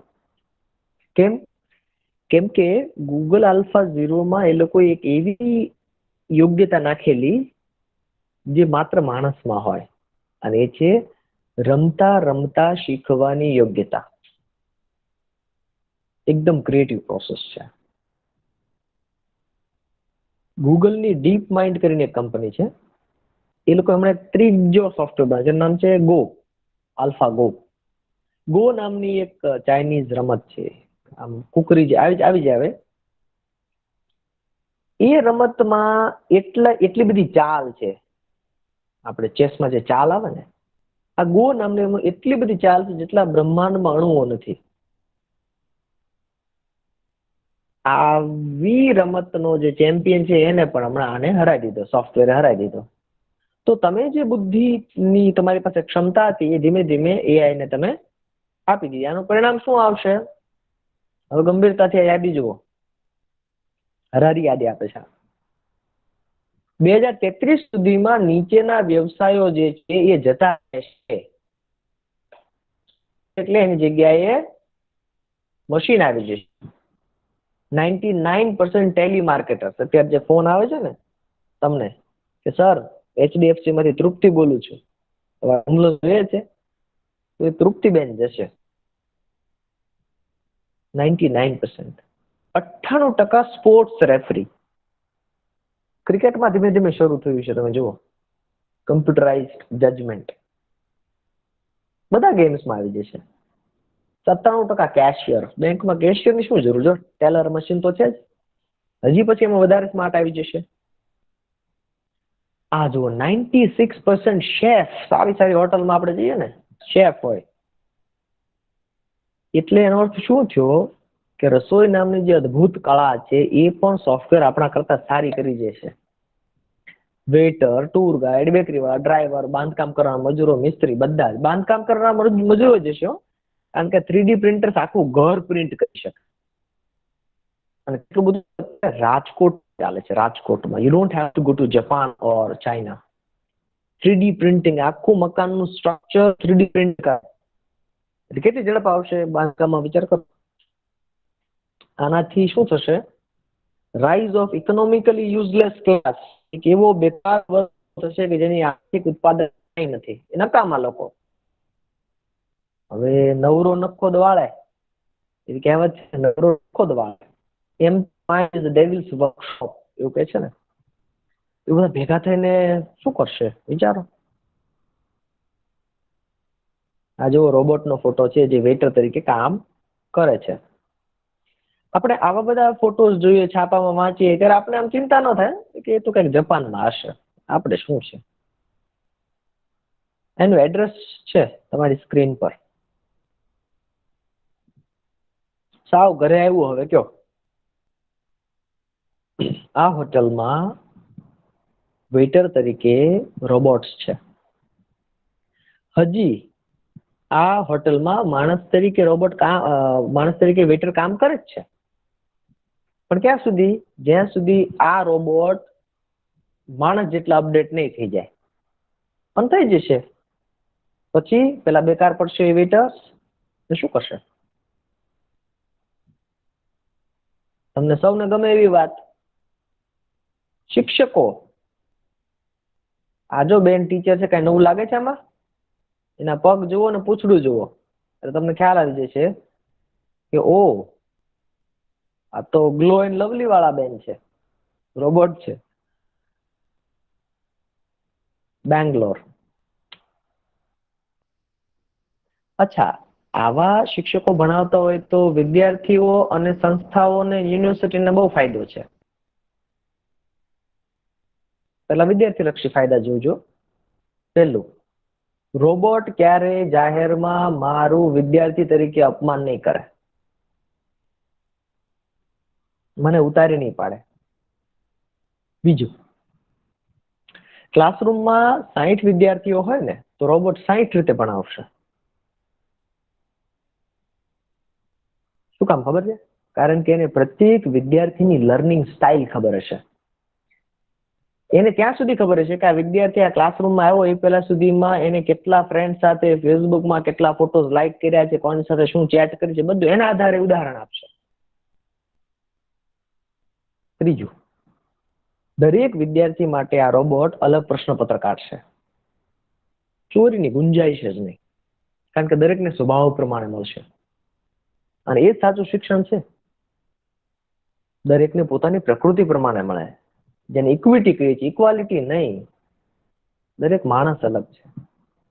સંસ્થાને, કોલેજ, યુનિવર્સિટીને શું ફાયદો? વન ટાઈમ ઇન્વેસ્ટમેન્ટ, એક જ વખત લઈ આવવાનો, પછી ખાલી એએમસી કરેલો હોય કોન્ટ્રાક્ટ, એ પ્રમાણે અપડેટ થયા કરે, પગાર ના જોઈએ આને. આ 24 કલાક કામ કરે, એટલે યુનિવર્સિટી 3 શિફ્ટમાં ચાલી શકે. બોલો, 8 વત્તા 8 વત્તા 8. આને ટીએ, ડીએ, ગ્રેચ્યુટી કાંઈ ના જોઈએ. આને કોઈ પણ વિષય આપી શકાય. એવું નહીં કે આને સમાજશાસ્ત્રમાં પીએચડી કર્યું છે તો ઇંગ્લિશ ના ભણાવી શકે. તમે કોઈ ભણાવી દે, ખાલી અપડેટ કરો. તો શિક્ષકોની શું જરૂર પડશે? વિચારો. આ 21મી સદી માટે નામ છે ગોલ્ડન ઇરા ઓફ ડિસરપ્શન. એટલે ધનોત્પન્નનો સુવર્ણ યુગ છે. આ અંધાધૂંધીનો સુવર્ણ યુગ છે. કેવી રીતે? તમે જુઓ, બધી સુવિધાઓ આપણે અનિવાર્ય માનતા હતા કે ભાઈ ફિલ્મ જોવા જવું હોય તો આઈનેક્સમાં જવું પડે, તમારે ત્યાં જવું પડે, એસજી હાઈવે પર જવું પડે તમારે. એવું નથી હવે. એ તો ઘરે આવીને બતાવે, નેટફ્લિક્સ પર, એમેઝોન પ્રાઇમ પર આપણે જે જોવું છે એ બતાવે. નહીં તો ફિલ્મમાં ઘણી વખત શું હોય, આપણે સાહેબ સમજો કે ઓ આ એક જોવા જેવું છે, આ ડિરેક્ટર છે ને. હવે કેટલા ઓપ્શન છે જો. પછી આપણે કહેતા હતા રેસ્ટોરન્ટમાં જમવા જવું પડે, કે સંકલ્પમાં જવું પડે, ઢોસા ખાવા હોય તો. હવે એવું નથી, સંકલ્પ વાળો ઘેર આપી જાય, ઝોમેટો, સ્વિગી એનાથી આપી જાય. તમારા પછી કેટલા બધા બેંક પર જતા જ નહીં હોય, બેંક વાળા કેવાયસી માટે ન બોલાવો ને ત્યાં સુધી જતા જ ના હોય. બસ સ્ટેન્ડ, ઓલા, ઉબર એપ ડાઉનલોડ કરો. હવે તો એ લોકો 2 વ્હીલર ટેક્સી. તો શાળાનું શું થશે? વિદ્યાપીઠનું શું થશે? લોક ભારતીનું શું થશે? 3 તારણો. બધા જ જીવ આંકડા દ્વારા સમજી શકાય. સમજી શકાય એટલે એને નિયંત્રિત કરી શકાય. નિયંત્રિત કરી શકાય એટલે એના વર્તન વ્યવહાર બદલી પણ શકાય. તમને એવો વહેમ છે કે તમે યુટ્યુબ પર જે વિડીયો જોવો છો એ તમે પસંદ કરો છો. ઉંદરની જેમ રિમોટ કંટ્રોલ યુટ્યુબ નું સિલિકોન વેલીમાં છે. 75% વિડીયો છો યુટ્યુબ એમ કે છે 75% વિડીયો જે લોકો જોવે છે ને અમે નક્કી કરીએ છીએ. અમે સજેસ્ટ કરેલા જે લોકો જોવે. કારણ કે 2-3 વખત તમે 1 મહિનામાં તમારી સર્ચ હિસ્ટ્રી જુઓ ને એટલે પેલાને ખ્યાલ આવી જાય કે આ માણસને શું જોવું છે. એટલે પછી એવા જ બતાવે. ધીમે ધીમે તમે પછી એમાં તમને ખબર પણ ના રહે ને રિમોટ કંટ્રોલ એને સોંપાઈ જાય. એમેઝોન વાળો નક્કી કરે તમારા ઘરમાં આ દિવાળી ફ્રીજ આવશે કે નહીં આવે. તમને એમ છે કે આપણે નક્કી કરીશ. નહીં, તમારા કુટુંબની બધાના જે આર્થિક વ્યવહારો છે, તમે જેટલું ઓનલાઈન પેમેન્ટ કરો છો, કેશબેક આવે છે, રિવોર્ડ પોઈન્ટ્સ આવે છે, બધાનું એનાલિસિસ થાય છે. એના માટેના લોકો છે કે વિશાલભાઈ નો પગાર એટલો છે, એને એટલા એટીએમ માંથી આખા મહિનામાં આટલા રૂપિયા ઉપાડ્યા છે, એને એટલા ઓનલાઈન ટ્રાન્ઝેક્શન કર્યા છે, આ કર્યું છે. તો એક કામ કરો, આ વ્યક્તિ માટે જે વિશાલભાઈ, હાજી હવે એવું થયું છે કે અહીંયા લાઈટ ગઈ છે એટલે જેટલા મિત્રો મોબાઈલ થી જોડાયેલા છે ને એટલા જ સાંભળી શકે છે. એટલે મોટો વર્ગ અમારો અહીંનો જે કેમ્પસ છે ને એ લોકો નથી કરી શકતા, ઓકે સાંભળી શકતા. હા એટલે એવું થઈ શકે કારણ કે રવિ તમને ફોન કરે છે પણ હા તમારો હા ફોન સાયલેન્ટ હશે. હા એટલા માટે કે હવે અમે આટલા જે થોડા જોડાયા છીએ એ લાભ લઈ શકીએ છીએ, લગભગ 19-20 જણા. પણ મોટો માસ છે ને એ ત્યાં બેઠો છે. તો શું કરવું છે? એટલે બ્રેક એવું પાડવો છે? કરીએ કે તમે ચાલુ રાખો, બાકીનું કેવી રીતે તમે શું રેકોર્ડિંગ પણ કરીએ? નહીં થાય કે જ્યાંથી આપણે ચલાવતા હતા ને એ ત્યાં જ લાઈટ જતી રહી છે. ઓ તો કરશો અહીંયા બ્રેક પાડશું, કન્ટિન્યુ કરવું, શું કરું? ના, એટલે બ્રેક પાડીએ અને પછી રવિ સાથે વાત કરીએ અને બાકીનો જે પાર્ટ છે ને એ કેવી રીતે ચલાવીએ આપણે તમારી અનુકૂળતા ઓલરાઈટ મુજબ.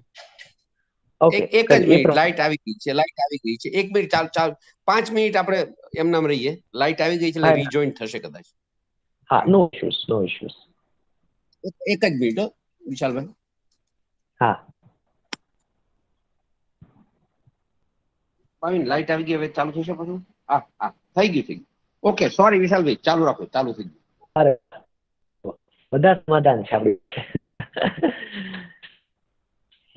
તો આપણે વાત કરતા હતા કે જે આપણે વિડીયોઝ જોઈએ છીએ, એમેઝોન જે પ્રોડક્ટ ખરીદીએ છીએ, એ બધાનો ક્યાંક ચિત્રગુપ્તનો ચોપડો હોય એવો ચોપડો છે, અને દરેક વ્યક્તિને કસ્ટમાઇઝ્ડ ઓફર આવે છે. પેલા બધા જનરલ સૌંદર્ય નિર્મા, હવે એવું નહીં. હવે તો જે વ્યક્તિનો જેવો સ્કીન છે એ ઇન્સ્ટાગ્રામ પર ફિલ્ટર એના પ્રમાણે સાબુ એના ફોનમાં, એના ફેસબુક કસ્ટમાઇઝડ. એટલે શું થાય છે, હું મારી જાતને ઓળખું છું એના કરતા સોફ્ટવેર મને વધારે ઓળખી શકે. આ સમજવા જેવું છે. તમે જોયું હશે જે લોકો છેલ્લા 15 વર્ષથી ગૂગલ વાપરે છે, કેટલું પરિવર્તન આવ્યું છે. હવે તમે Google ખાલી હાવ લખો ને, ગૂગલ ગેસ કરે તમારે આવું જોવું છે, હાઉ ચોકલેટ એ જોવું છે, હાઉ ડાઉનલોડ વિડીયો, એવું તમે ગેસ કરે. લગભગ પહેલા 3 ગેસમાં આપણું આવી જ જાય. એને કેમ ખબર પડતી હશે? કારણ કે પેલો ચોપડો ધ્યાન રાખે છે કે આ વ્યક્તિ સરેરાશ શું સર્ચ કરે છે, એનો વ્યવસાય કેવો છે, એના સંબંધો કેવા છે, કે આવું સર્ચ કરતો હશે. એટલે પહેલા 3માં, પહેલા 7માં આવી જશે. એક સમય એવો આવશે પહેલામાં જ આવી જશે. તમે યાદ રાખજો આ વાતને. હવે જુઓ, આ ટાઈમ્સ ઓફ ઇન્ડિયાનું એક કટિંગ છે, અને આ ચેપ્ટર નું નામ 87% છે. ચેપ્ટર નું નામ હોમોડિયસમાં 87% છે. શું છે 87%? એન્જેલિના જોલી, હોલીવુડની એક ખ્યાતનામ અભિનેત્રી. આ અભિનેત્રીની દાદીમાં, એની મમ્મી, બંનેને બ્રેસ્ટ કેન્સર હતું, સ્તનનું કેન્સર હતું. એટલે એને એમ થયું કે આ વારસાગત હોય, અને જો મને થાય તો એને બધા ચેક કરાવ્યા ડોક્ટર્સ પાસે. ડોક્ટર્સે કીધું કોઈ સિમ્ટમ નથી, તમને કેન્સરનું એક પણ સિમ્ટમ નથી. એન્જેલિના જોલી કે ફાઇન, તમે મને એ રિપોર્ટ્સ આપો બધા. એને બધા રિપોર્ટ્સ લીધા. પછી એને રિપોર્ટને નાખ્યા બિગ ડેટામાં. અચ્છા, બિગ ડેટા શું છે? બિગ ડેટા એટલે તમે જે કંઈ પણ આંકડાઓ, ડેટા આપો, એની પ્રોબેબિલિટીઝ નક્કી કરી આપે, શક્યતાઓ. આપણે કહીએ કુદરતમાં 3 જ પ્રકારની પ્રક્રિયાઓ છે, નિશ્ચિત, આકસ્મિક અને સંભવિત. તો એને બિગ ડેટામાં પોતાનું નાખ્યું અને પૂછ્યું સોફ્ટવેરને કેમ લાગે છે. સોફ્ટવેરે કીધું અત્યારે એક પણ સિમ્ટમ નથી, પણ તમારા જેવા ડેટા જેના હોય એવી 3 લાખ મહિલાઓ સાથે હું તમારો ડેટા કમ્પેર કરું છું, તો તમને સ્તન કેન્સર થવાના 87% ચાન્સીસ છે. જોજો, મેડિકલ ડાયગ્નોસિસ નથી, મેડિકલ નિદાન નથી, સોફ્ટવેરનું નિદાન છે. આપણે અગાઉ વાત કરીએ. એટલે કે તમારી જેવા જી હા જી વિશાલભાઈ, જી હવે સોરી તમને વચ્ચે અટકાવવા પડ્યા, કારણ કે અહીંયા નેટ કનેક્શન લોસ થયું, એટલે 19-20 જણા જ, બાકીના બધા જે વિદ્યાર્થીઓ 125 જેટલા હતા એ એક સાથે કનેક્શન ગાંધીજાનું મારું એકદમ કનેક્શન લોસ થયું. ખબર નહીં, સમહાવ કંઈક ઉપરથી નેટનો તકલીફ થઈ, એટલે વચ્ચેથી જ તમને એટલા માટે ખાસ મેં અટકાવ્યા કે અમે 15-20 જણા જ જોડાયેલા રહ્યા, બાકીના જે નેટ થી જોડાયેલા છે એટલા લોકો જ છે, બાકીના ઓકે, કનેક્શન જતું છે. હા હા એટલે હા, તો કેવી રીતે કરશું? હા, તો તમે 15-20 જણા તમે જોડાયેલા છે જ.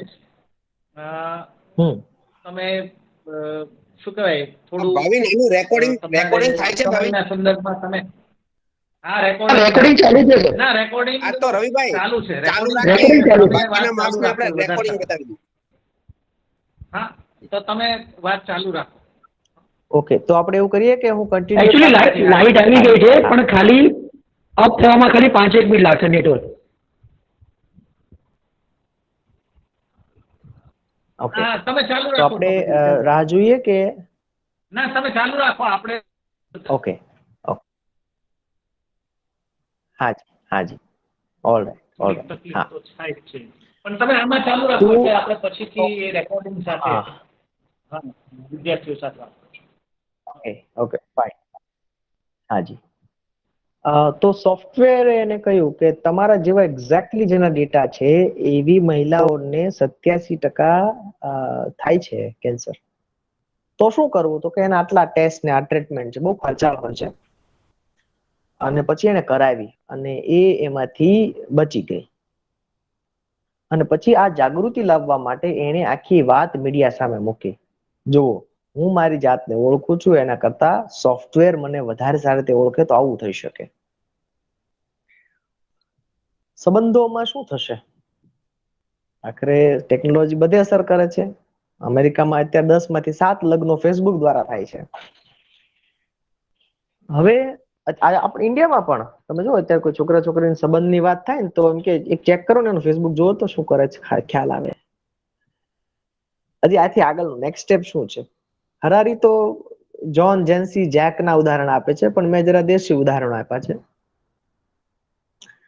માની લો કે આલિયા ભટ્ટ આ બંને છોકરા સાથે કોલેજમાં ભણે છે. બંને છોકરાને પ્રપોઝ કરે છે. આલિયા કન્ફ્યુઝ છે કે કોને હા પાડવી લગ્ન માટે. બંનેના માગા આવે છે. એટલે આલિયા સોફ્ટવેરને પૂછશે કે આ બે માગા આવ્યા છે, મારે કોની સાથે મેરેજ કરવા જોઈએ? એટલે સોફ્ટવેર એને કહે છે કે બેટી આલિયા, સાંભળ, તું તારા મમ્મીના પેટમાં હતી ત્યારથી લઈને અત્યાર સુધીનો તારો બધો જ ડેટા મારી પાસે છે. બધો એટલે 246 પ્રકારનો. એમાં એક તારી મેડિકલ હિસ્ટ્રી આવે, બીજી તારી શોપિંગ ડિટેલ્સ આવે, ત્રીજી તારી વ્યવસાયિક કારકિર્દીની આવે, એવી બધી ડિટેલ આવે.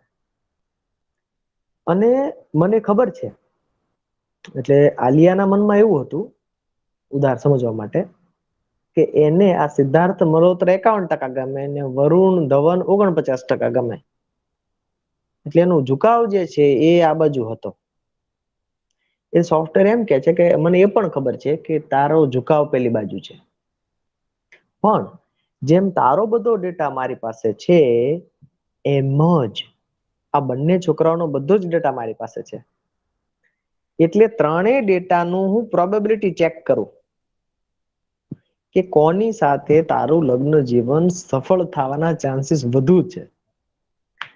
તો મારું એનાલિસિસ એમ કે છે કે તું ભલે તારું મન, તારી ઈચ્છા, આપણે એમ કે માણસ ઈચ્છાથી, તારી ઈચ્છા છે આ સિદ્ધાર્થને પરણવાની, પણ તું વરુણને પરણીશ ને તો તારું લગ્ન જીવન સફળ થવાના ચાન્સીસ 87% વધી જાય છે. આટલું કઈને ઉભું રહી જશે સોફ્ટવેર. હવે નક્કી કરવાનું આલિયાએ છે. તો આલિયાએ પોતાના હેલ્થ માટે સોફ્ટવેરનો સહારો લીધો હતો. આલિયાએ શોપિંગ માટે સોફ્ટવેરનો સહારો લીધો છે.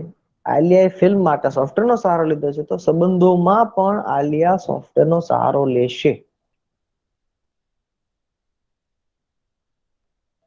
હાલના કેટલાક વૈશ્વિક પ્રોજેક્ટ જે દર્શાવે છે હરારી, એક ગૂગલ ફ્લુ ટ્રેન્ડ નામનો પ્રોજેક્ટ ગૂગલનો છે.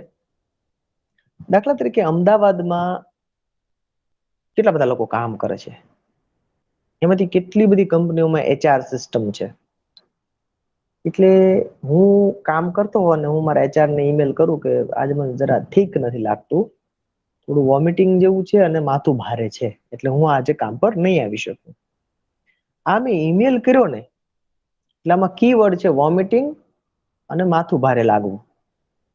તો ગૂગલ ફ્લુ ટ્રેન્ડ શું કરશે, આખા અમદાવાદમાં આજે સવારે આવા કેટલા email, WhatsApp, Facebook, Instagram, Snapchat, કેટલામાં આ કીવર્ડ આવ્યા છે, એના આધારે શું કહેશે કે કોઈ બીમારી આવી રહી છે કે કેમ, એનું પ્રેડિક્શન આપશે મ્યુનિસિપલ કોર્પોરેશનને. અને મારા ઈમેલનું એ કોપી ઓટોમેટિકલી મારા ફેમિલી ડોક્ટરને જતી રહી છે, જે ઓલરેડી સોફ્ટવેર જ હશે. અને એ સોફ્ટવેર મારી આખી હિસ્ટ્રી, ગઈકાલે હું પિઝા હટમાં જઈને પિઝા ખાધા હતા અને મોડે સુધી જાગ્યો હતો, એ બધું એનાલિસિસ કરી અને એ શું કરશે, મને ડ્રોન દ્વારા દવા મોકલી આપશે, અથવા મને ઈમેલ કરી દેશે કે તમારા ઘરે જે આ દવા પડી છે ને એ પી લો. બીજું છે ગૂગલ ફિટ. ગૂગલ અત્યારે આવા કપડા બનાવે છે, બ્રેસલેટ, શૂઝ, ચશ્મા, જે લાઈવ આપણો મેડિકલ ડેટા હેલ્થ સેન્ટર ને પહોંચાડતું હોય લાઈવ. શેર બજાર કેમ હોય એમ વિચાર કરો. માણસોનું એક એવું હોય કે જેમાં ઇન્ડિવિજ્યુઅલ કેસીસ પર ખબર પડી જાય. તો કોઈને કોરોનાના સિમ્ટમ હોય ને તરત ખબર પડી જાય. એટલે એકદમ પ્રાથમિક ધોરણે, હું પ્રાથમિક એટલે હજી એક છીંક પણ નથી આવી, ઉધરસ પણ નથી આવી, પણ સૂક્ષ્મ લેવલે શરૂ થયું છે ને એ તરત ખબર પડી જાય. એને તરત આપણે આઇસોલેટ કરી શકશું.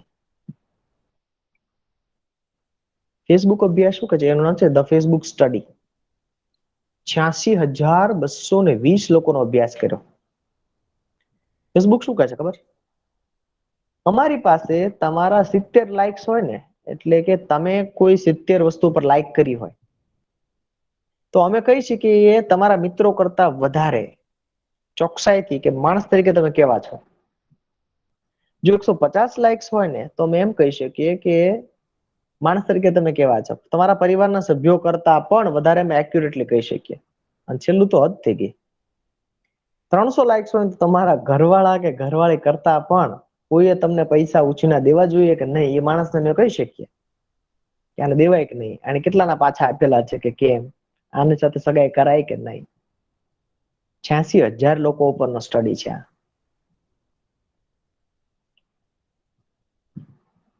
વેઝ, જો તમે ઉપર જુઓ છો કોર્નરમાં વેઝ, આપણે સૌ કારમાં જીપીએસ વાપરીએ છીએ, પણ બેસિકલી જીપીએસ આપણે બે વસ્તુ બતાવે છે: કેવી રીતે જવું ને કેટલા સમયમાં પહોંચશો, વિથ ટોલ, વિધાઉટ ટોલ.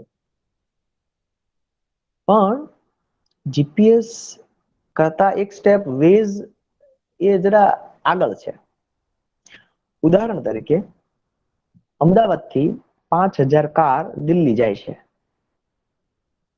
આ 5,000 કાર ને બધામાં જો વેઝ હોય ને, તો રસ્તામાં ક્યાંય ટ્રાફિક ના નડે કોઈને પણ. કારણ કે બધાને વેઝ ઓટોમેટિકલી ડિસ્ટ્રીબ્યુટ કરી દેશે કે 45 કાર આ હાઈવે થી જશે, જયપુર થી 45 કાર આમથી જશે, 200 કાર આમથી જશે, એમ કરતા કરતા એટલે કોઈને ટ્રાફિક નહીં નડે. વિચાર કરો બધા જ વાહનમાં વેઝ હોય તો ટ્રાફિક સિગ્નલ ને તમારે ઉભું રહેવાની જરૂર જ નહીં. ઇનફેક્ટ ટ્રાફિક સિગ્નલની જરૂર પણ નહીં પડે, કારણ કે તમે ડ્રાઈવરલેસ કારમાં જતા હશો તો આ બધી વસ્તુઓ સ્માર્ટલી. અચ્છા, વેઝમાં બીજું શું સારું છે? તમે એમ કહો કે મારે દિલ્હી જવું છે, પણ વચ્ચે દાંતના ડોક્ટરને બતાવું છું, મને જરા હું ડ્રાઇવિંગ શરૂ કર્યું ને ત્યારના દાંત દુખે છે, તો વેઝ તમને એવા રૂટે લઈ જશે જ્યાં 25 ડેન્ટલ ક્લિનિક આવતા હોય અને રેટિંગ પ્રમાણે તમને કહે છે કે 25 માંથી આ ભાઈ બેસ્ટ છે, ત્યાં જાઓ. રાઈટ. બીજું છે આઈ એમ કોર્ટાના. કોર્ટાના એક ફિમેલ એનિમેશન પાત્ર છે. અત્યારે ઘણા બધા લેપટોપમાં ઓલરેડી આ છે. કોર્ટાના એ આપણો ડિજિટલ અસિસ્ટન્ટ છે. એટલે ભવિષ્યમાં આપણે નાનકડું બ્લુટૂથ ડિવાઇસ પહેરેલું હોય ને, આપણે ગમે તે કામ કરતા હોઈએ અને આપણે ઈમેલ આવે ને, તો કોર્ટાના આપણને વાંચી સંભળાવે અને આપણા વચ્ચે રિપ્લાય પણ. તમે એમ કહો ભાઈ કોર્ટાના ભાઈ, તમને કોઈ એક્સ ઈમેલ આવ્યો છે કે આ પ્રપોઝલ તમારે 3 દિવસમાં મોકલવાનું છે, તમે કોર્ટાને કહી દો કે ભાઈ રિપ્લાય એઝ ઓકે, કોર્ટાને તમારા વતી ઈમેલ પણ આપી દે. તમે ફેસબુક સર્ચમાં કોઈ તમને ટ્રોલ કરતો હોય તો કોર્ટાના કહે છે કે આ ભાઈ વધુ પડતા ટ્રોલ કરે છે, બ્લોક કરી દો, અનફ્રેન્ડ કરી દો, કરી દો. રાઈટ. કોર્ટાના. કિન્ડલ. હરારી કહે છે ઇતિહાસમાં પહેલી વખત પુસ્તકો આપણને વાંચી રહ્યા છે. અત્યાર સુધી આપણે પુસ્તકો વાંચ્યા, હવે પુસ્તકો આપણને વાંચી રહ્યા છે. કેવી રીતે? કિન્ડલની ઉપર એક ફેસ રેકગ્નિશન કેમેરા હોય. એ કેમેરામાં એવું સોફ્ટવેર ઇન્સ્ટોલ કર્યું હોય કે આ ભાઈ કે આ બેન જે વાંચે છે એમાં એને કયા શબ્દમાં, કયા વાક્યમાં, કયા પેજ પર સૌથી વધુ મજા આવી, શેમાં કંટાળો આવ્યો એને, કઈ ભાષા અઘરી લાગી એને, આ રેકોર્ડ રાખે અને એના આધારે પછી કિન્ડલ તમને સજેસ્ટ કરે, પેલા યુટ્યુબના વિડીયોની જેમ, કે તમારા સ્વભાવ પ્રમાણે છે ને તમે કામ કરો, સૌરાષ્ટ્રની રસધાર વાંચો, હરકિશન મહેતા વાંચો ને ચેતન ભગત વાંચો, તમને એ ઓફર આપી દેશે. એટલે કેટલું સૂક્ષ્મ જાય છે. આઈ મૂવમેન્ટ, કીકીની હલકી મૂવમેન્ટ ઉપરથી આપણે કઈ તરફ આપણો વોટ નાખશું એ નક્કી થઈ શકે. એટલે હરારી એમ કે છે કે ભવિષ્યમાં જયારે નેગોશિએશન માટે કોઈ પાર્ટી જતી છે ને તે ચશ્મા પહેરીને જશે, અને ચશ્મામાં એવી એબિલિટી છે કે આ વ્યક્તિની હાર્ટ રેટ શું કહે છે, બીપી શું કહે છે, અને એનું ઓવરઓલ એસ્ટ્રોજન લેવલ કેટલું છે, એનું કોન્ફિડન્સ લેવલ કેટલું છે, સ્ટ્રેસ લેવલ કેટલું છે, બધું જ ખબર પડી જાય. એના આધારે તમે તમારી સ્ટ્રેટેજી બદલતા જાઓ, અને એ વ્યક્તિ તમારી વાતમાં આવી જ જાય. આ તાકાત છે ટેકનોલોજીની. હરારી કે છે નવો ધર્મ બની રહ્યો છે, ડેટાઇઝમ એનું નામ છે. ધર્મો ઇઝમ હોય ને, હિન્દુઇઝમ, ક્રિશ્ચિયાનિટી ને ઇસ્લામ ને જુડાઇઝમ, એમ ડેટાઇઝમ. પહેલા માનવતાવાદમાં રેનેસાં સમય દરમિયાન એક નવો અભિગમ આવ્યો, એનું નામ હતું હ્યુમેનિઝમ. એને શું કીધું કે ભગવાન એ માણસની કલ્પના દ્વારા ઊભી કરેલી વાર્તા જ છે, ભગવાન જેવું કશું છે નહીં. એટલે ક્યાંથી આપણે શિફ્ટ થયા ફ્રોમ ગોડ ટુ મેન, એટલે ગોડ ટુ હ્યુમન. હરારી કહે છે અત્યારે આપણે એલ્ગોરિધમ યુગમાં જીવીએ છીએ. એમાં શું છે, માણસની કલ્પના બાયોકેમિકલ પ્રક્રિયાનું પરિણામ જ છે, એટલે માણસની કલ્પના જેવું કશું છે જ નહીં. એટલે ક્યાં શિફ્ટ થયા? From human to data. Shift જોવા જેવી છે. હરારીનું આ બહુ સરસ મૌલિક એનાલિસિસ છે. નવા ધાર્મિક સ્થળો છે આ બધા. ભૂતકાળમાં જે ધર્મ કામ કરતું હતું, લોકોને કંટ્રોલ કરવાનું, એ કામ અત્યારે આ લોકો કરે છે. એટલે ફેસબુકના ટોટલ યુઝર્સની સંખ્યા ઘણા બધા દેશની વસ્તી કરતા વધી ગઈ છે. તો કાલ સવારે ફેસબુક સિટીઝનશીપ જાહેર કરશે, તો કાલ સવારે ફેસબુક દુનિયા પાસે જગ્યા માંગશે તો અમારે દેશ બનાવવો છે. તો ફેસબુક કેટલા નિર્ણય લે છે આપણા જીવનના? વિચાર કરો. શું ખરીદવું, શું જોવું, શું પહેરવું, શું ખાવું, બધું ઓફર આધારિત ચાલે છે. પણ ભૂતકાળના ધર્મમાં અને અત્યારના ધર્મમાં પાયાનો તફાવત છે. ભૂતકાળના ધર્મોની જે ફિલોસોફી છે, અધ્યાત્મની વાત કરીએ છીએ આપણે, કર્મકાંડની નહીં, એ છે કે માણસ સમયાંતરે મોહ માયા ઈચ્છાઓમાંથી છૂટતો જાય, લિબરેટ થતો જાય, મુક્ત થતો જાય. આનું કામ ઊંધું છે. બધું પકડાવો જોઈએ. એ કેટલો સમય સુધી ફેસબુક પર વધુ રહી શકે, ઇન્સ્ટાગ્રામ પર વધુ રહી શકે, એ કામ આપણું છે. એટલે હેક કરે. એટલે અત્યારે આપણે બધા ઓલરેડી હેક થઈ ચુક્યા છીએ. આપણે થશું ને એવી વાત હું નથી કરતો. We have already been hacked. અને આજથી 6 મહિના પહેલા જો તમે જોક સાંભળી હોય, હિનાના વેવિશાળની જોક, બધા ખૂબ હશે. આપણે તમે વિચાર કરો, હિનાનું વેવિશાળ ટકશે કે કેમ, એ નિર્ણય એમઆઈ અને એપલ કંપની કરે. એક અર્થ એવો થાય એનો. આપણે આપણા અંગત જીવનના હવાલાઓ બજારને સોંપી દીધા છે. હરારી એ તરફ આપણે આંગળે ચીંધે છે. તો માણસનું શું થશે? કૃષિ ક્રાંતિમાં આપણે જે પ્રાણીઓનું કરવું, એ જ ડેટાઇઝમમાં આપણું થશે. આપણે ડેટા માટે કામ કરતા હશું. અત્યારે કરીએ જ છીએ ને, રોજ કઈ ફેસબુક અપલોડ કરીએ છીએ ને, એ આપણે એના માટે કામ કરીએ છીએ. આપણે એના ગુલામ છીએ, કારણ કે ડેટાના આધારે એવી નીતિઓ બનાવે છે જે આપણા ઉપર પાછી કામ કરવાની હોય. આપણે બિનજરૂરી બની જઈશું. કામ જ નહીં કરવાનું. બેસો, તમારે શું ખાવા પીવા જોઈએ છે ને, આ કેન્ટીન છે ને, આ તમે જમી આવવાનું, પૈસા નહીં આપવાના, અને તમને ફ્રી વાઈફાઈ આપી દીધું, હાલો હવે. એટલે વિચારતા બંધ થઈ જઈશું. કારણ કે જયારે કોઈ વસ્તુ ફ્રી હોય ને, ત્યારે વાપરનાર પ્રોડક્ટ બની જાય. ત્રીજું, માનવ જાતિના ઇતિહાસમાં પહેલી વખત બે માણસ વચ્ચે જૈવિક ભેદભાવ ઉભો થશે. જૈવિક, અત્યાર સુધી જૈવિક નહોતો. કોઈ પણ જ્ઞાતિનો માણસ હોય, બે જ આંખો હોય. કોઈ પણ ધર્મનો માણસ હોય તો બે જ હાથ હોય. હવે એવું નહીં રહે. હવે કોઈ અહીંયા 1000 મેગાપિક્સલ કેમેરા વાળી આંખ નખાવશે, બાયોનિક આય. તમારા ખિસ્સામાં કેટલા રૂપિયા છે કહી દેશે, તમારા ક્રેડિટ કાર્ડમાં કેટલું બેલેન્સ છે જોઈ શકે એવી આંખ. જૈવિક ભેદભાવ. સમાજનું શું થશે? બહુ મોટો બેકાર વર્ગ ઉભો થશે. પર્યાવરણનો ભોગ લેવાશે. અલબત્ત એના રસ્તાઓ પણ ટેકનોલોજી પાસેથી મળશે, પણ પર્યાવરણનો ભોગ લેવાશે.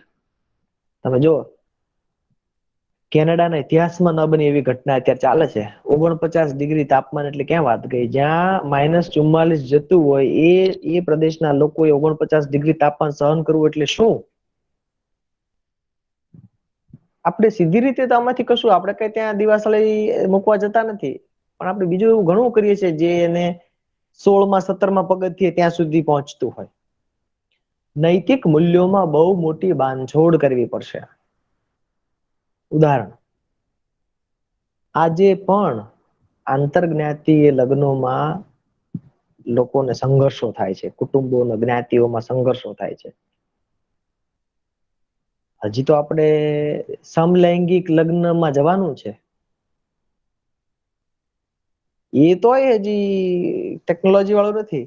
ટેકનોલોજી વાળું તો એ છે કે જેમાં આપણા સંતાનો કહે છે કે મારે રોબોટ સાથે લગ્ન કરવા છે. તો શું કરશો?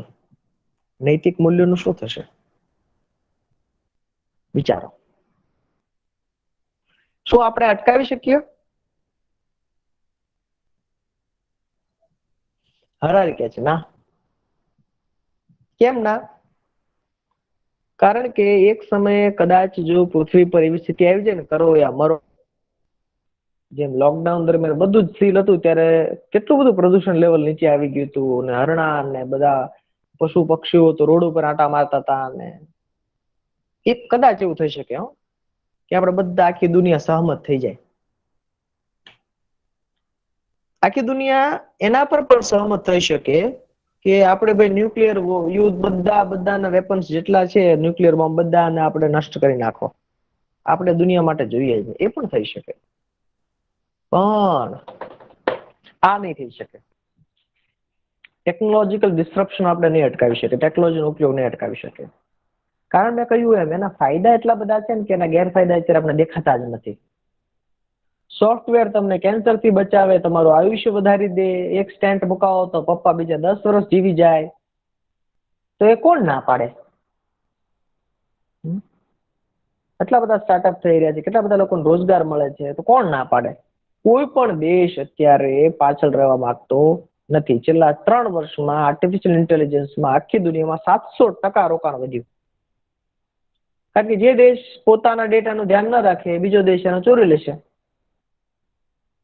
તમે પોતે વિચાર કરો, તમે સ્માર્ટફોન વગર કેટલું રહી શકો? એટલે આ બધું વિચારવા જેવું છે. એટલે એમ કે છે કે આ નહીં થઈ શકે. હરારી એમ કે છે કોઈ સરકાર નો ના પાડી શકે. હવે એક જ વાક્યમાં, કશું જ પૂર્વ નિર્ધારિત ચાલશે નહીં.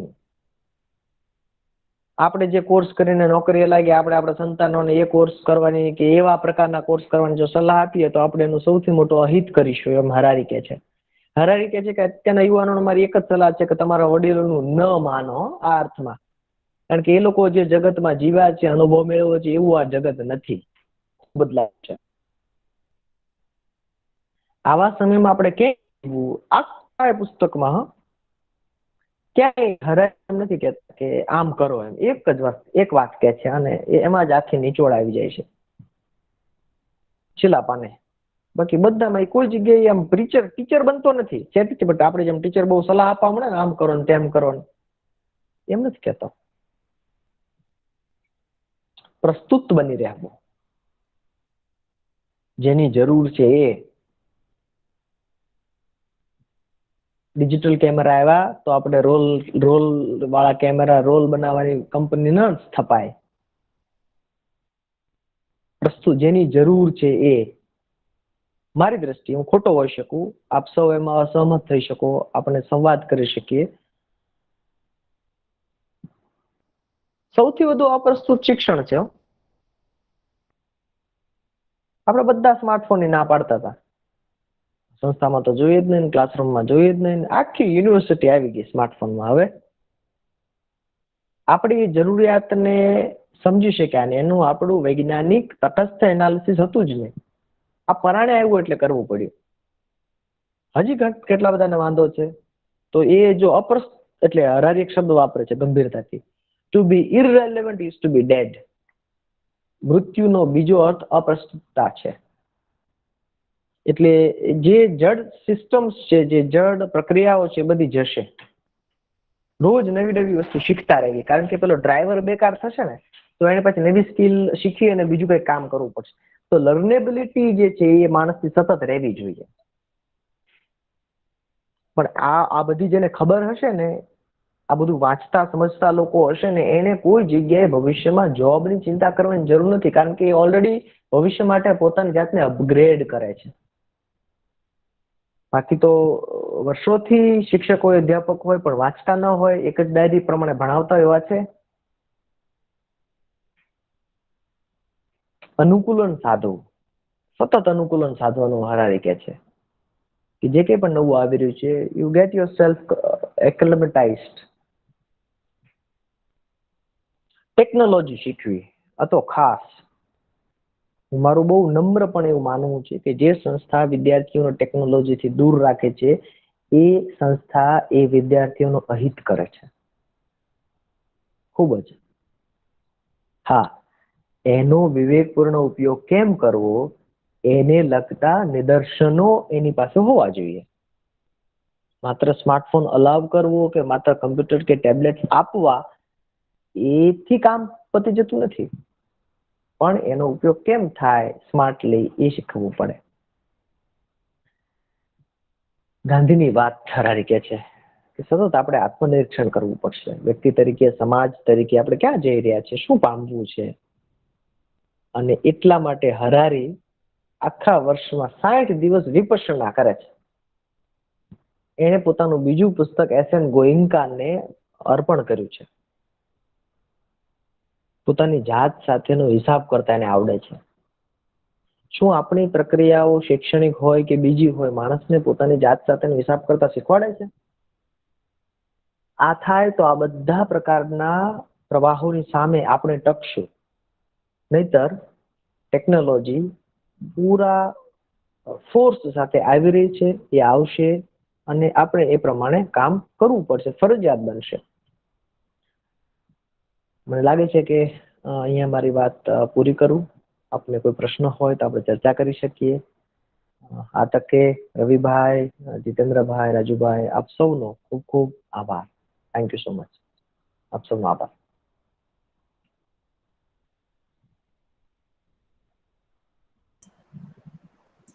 બહુ મોટો વર્ગ આમાંથી નીકળી ગયો છે અને આપણે થોડા છે, પણ છતાં કોઈ કંઈ પૂછવા માંગતા હોય તો આપણે વાત કરીએ.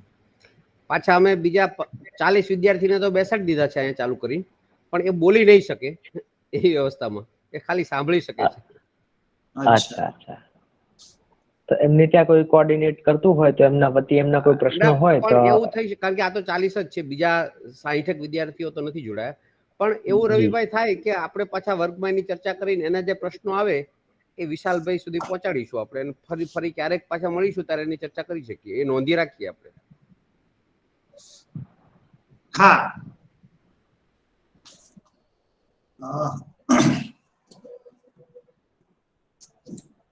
તો વિશાલભાઈ આપણી સામે. રવિભાઈ, હા, મારો એક સવાલ છે. હા જીતુભાઈ, તમે હા, સીધું જ વાત કરી શકો છો. હા વિશાલભાઈ સાંભળે જ છે.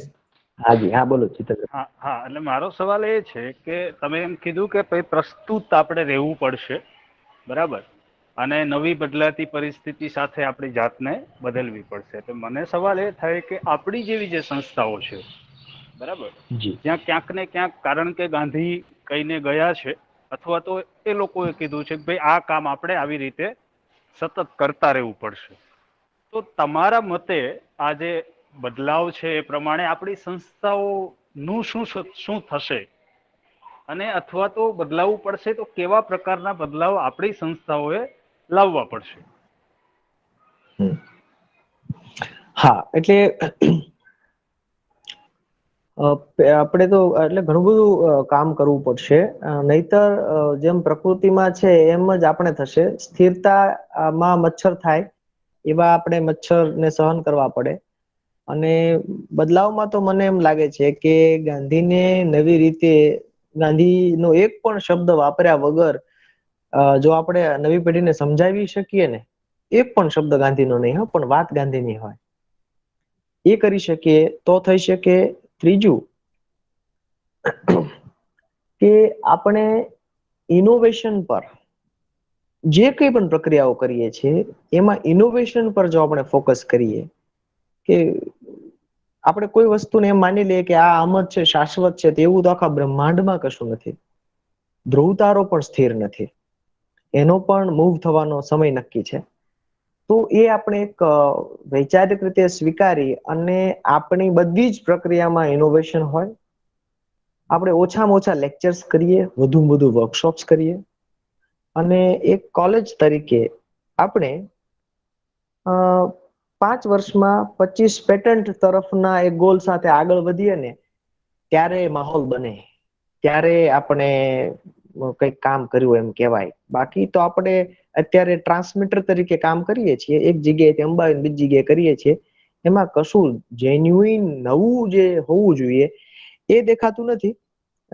અને એ અર્થમાં આપણે ઉચ્ચ શિક્ષણમાં નથી, કારણ કે ઉચ્ચ શિક્ષણની વ્યાખ્યા એવી છે કે ઉચ્ચ શિક્ષણનો શું હેતુ છે? ઉચ્ચ શિક્ષણનો એકમાત્ર હેતુ નવા જ્ઞાનનું સર્જન કરવાનો છે, એકમાત્ર. જોબ આપવાનો નથી, પ્લેસમેન્ટ આપવાનું નથી. નવું જ્ઞાન જ એવું હોય કે એને મળી જ જાય એમ. એટલે એ અર્થમાં મને એમ લાગે છે કે ઇનોવેશન, ક્રિએટિવિટી, ક્રિટિકલ થિંકિંગ, આ 3 શબ્દો એવા છે કે જેને આપણે જેટલા ઊંડા ઉતારી શકીએ આપણી નાની નાની પ્રક્રિયાઓથી લઈ અને મોટા મોટા પ્રોજેક્ટ સુધી, તો આપણે, મને એમ લાગે છે કે હજુ આવતા વર્ષોમાં પણ ઘણું સરસ કરી શકશું.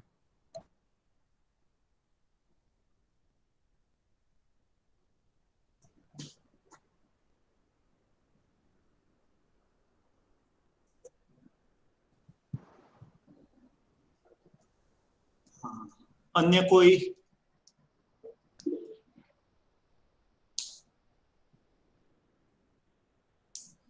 હા, વિશાલભાઈ, પહેલા તો ખૂબ આનંદની લાગણી વ્યક્ત કરું છું. આભારની લાગણી નથી વ્યક્ત કરતો, આનંદ વ્યક્ત કરું છું તમે અમારી સાથે જોડાઈ ગયા. કારણ કે મને એવું લાગે છે કે આ તો આપણે બધા એક જ ફેટર્નિટી અથવા તો એક જ પ્રવાહ કરતા એમ એક જ નાવમાં છીએ કે જ્યાં તમે કીધું એમ નવા જ્ઞાનના સર્જન માટેની કંઈક પ્રયત્નો થાય છે. પણ મને લાગે છે જીતુભાઈ પૂછ્યો એ પ્રશ્ન આખા બધી જ શિક્ષણ સંસ્થાઓને લાગુ પડે છે. એમાં કોઈ એક પ્રવાહ સાથે આપણે એને જોડી દઈએ તો ખબર નહીં, પણ ચર્ચાના વિષય છે અને ઘણા બધા એવા ચર્ચાના વિષયો છે. આમ તો હરારી એવું કહેવાય કે કશું શાશ્વત નથી એવું કહીને આપણી શ્રદ્ધા બિલકુલ બની શકે કે ભાંગી નાખી છે, અથવા તો કંઈક નવી રીતે વિચારવાનું અને નવી રીતે પ્રસ્તુત બની રહેવાનું સતત કીધું છે. આપણી સાથે વિશાલભાઈ જોડાયા અને 3 પુસ્તકો વિશે વાત કરી. એટલે ખાસ આ શ્રેણી શરૂ કરવા પાછળનો હેતુ એ જ છે કે વિદ્યાર્થીઓના મનની અંદર આપણે કંઈક ચૂંટલો ખણીએ કે હવે તમે આવા પ્રકારનું પણ વાંચવાનું શરૂ કરો, અને એ પ્રક્રિયા આપણે સારી રીતે શરૂ કરી શકીએ એવું મને લાગે છે. જે પહેલા જ વાત થઈ હતી બહુ અગત્યની કે ભાઈ ભાગલાવાદી વિચારસરણી કે વિષયના બંધનોની અંદર બહુ જ બંધાઈ ગયા વગર ખુલ્લા મને જેટલું વંચાય એટલું વાંચવું. અમને યાદ આવે છે કે જુલે વર્ણને જે દિવસે અમે વાંચવાનો શરૂ કર્યો, મૂળશંકર દાદાએ આપ્યો, અને એટલી મોટી દિશાઓ ખુલી ગઈ કે આમ એનો વિચાર કરવો અત્યારે આમ વર્ણન કરવું અઘરું બની જાય છે. આવી શાળામાં ભણવાનું મને તો એક મળ્યું હતું એટલે વાંચવાનું સૌભાગ્ય પ્રાપ્ત થયું.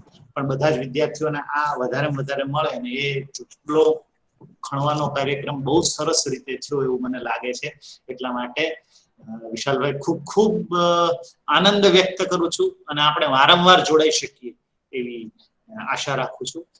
સૌ જોડાયા એમનો ખૂબ આભાર, આનંદ. અને હવે આવતા શ્રેણીની બીજા મણકાની અંદર અમે આવી જ કોઈક વાતને લઈને આપણી સાથે ફરીવાર આપણે જોડાઈશું.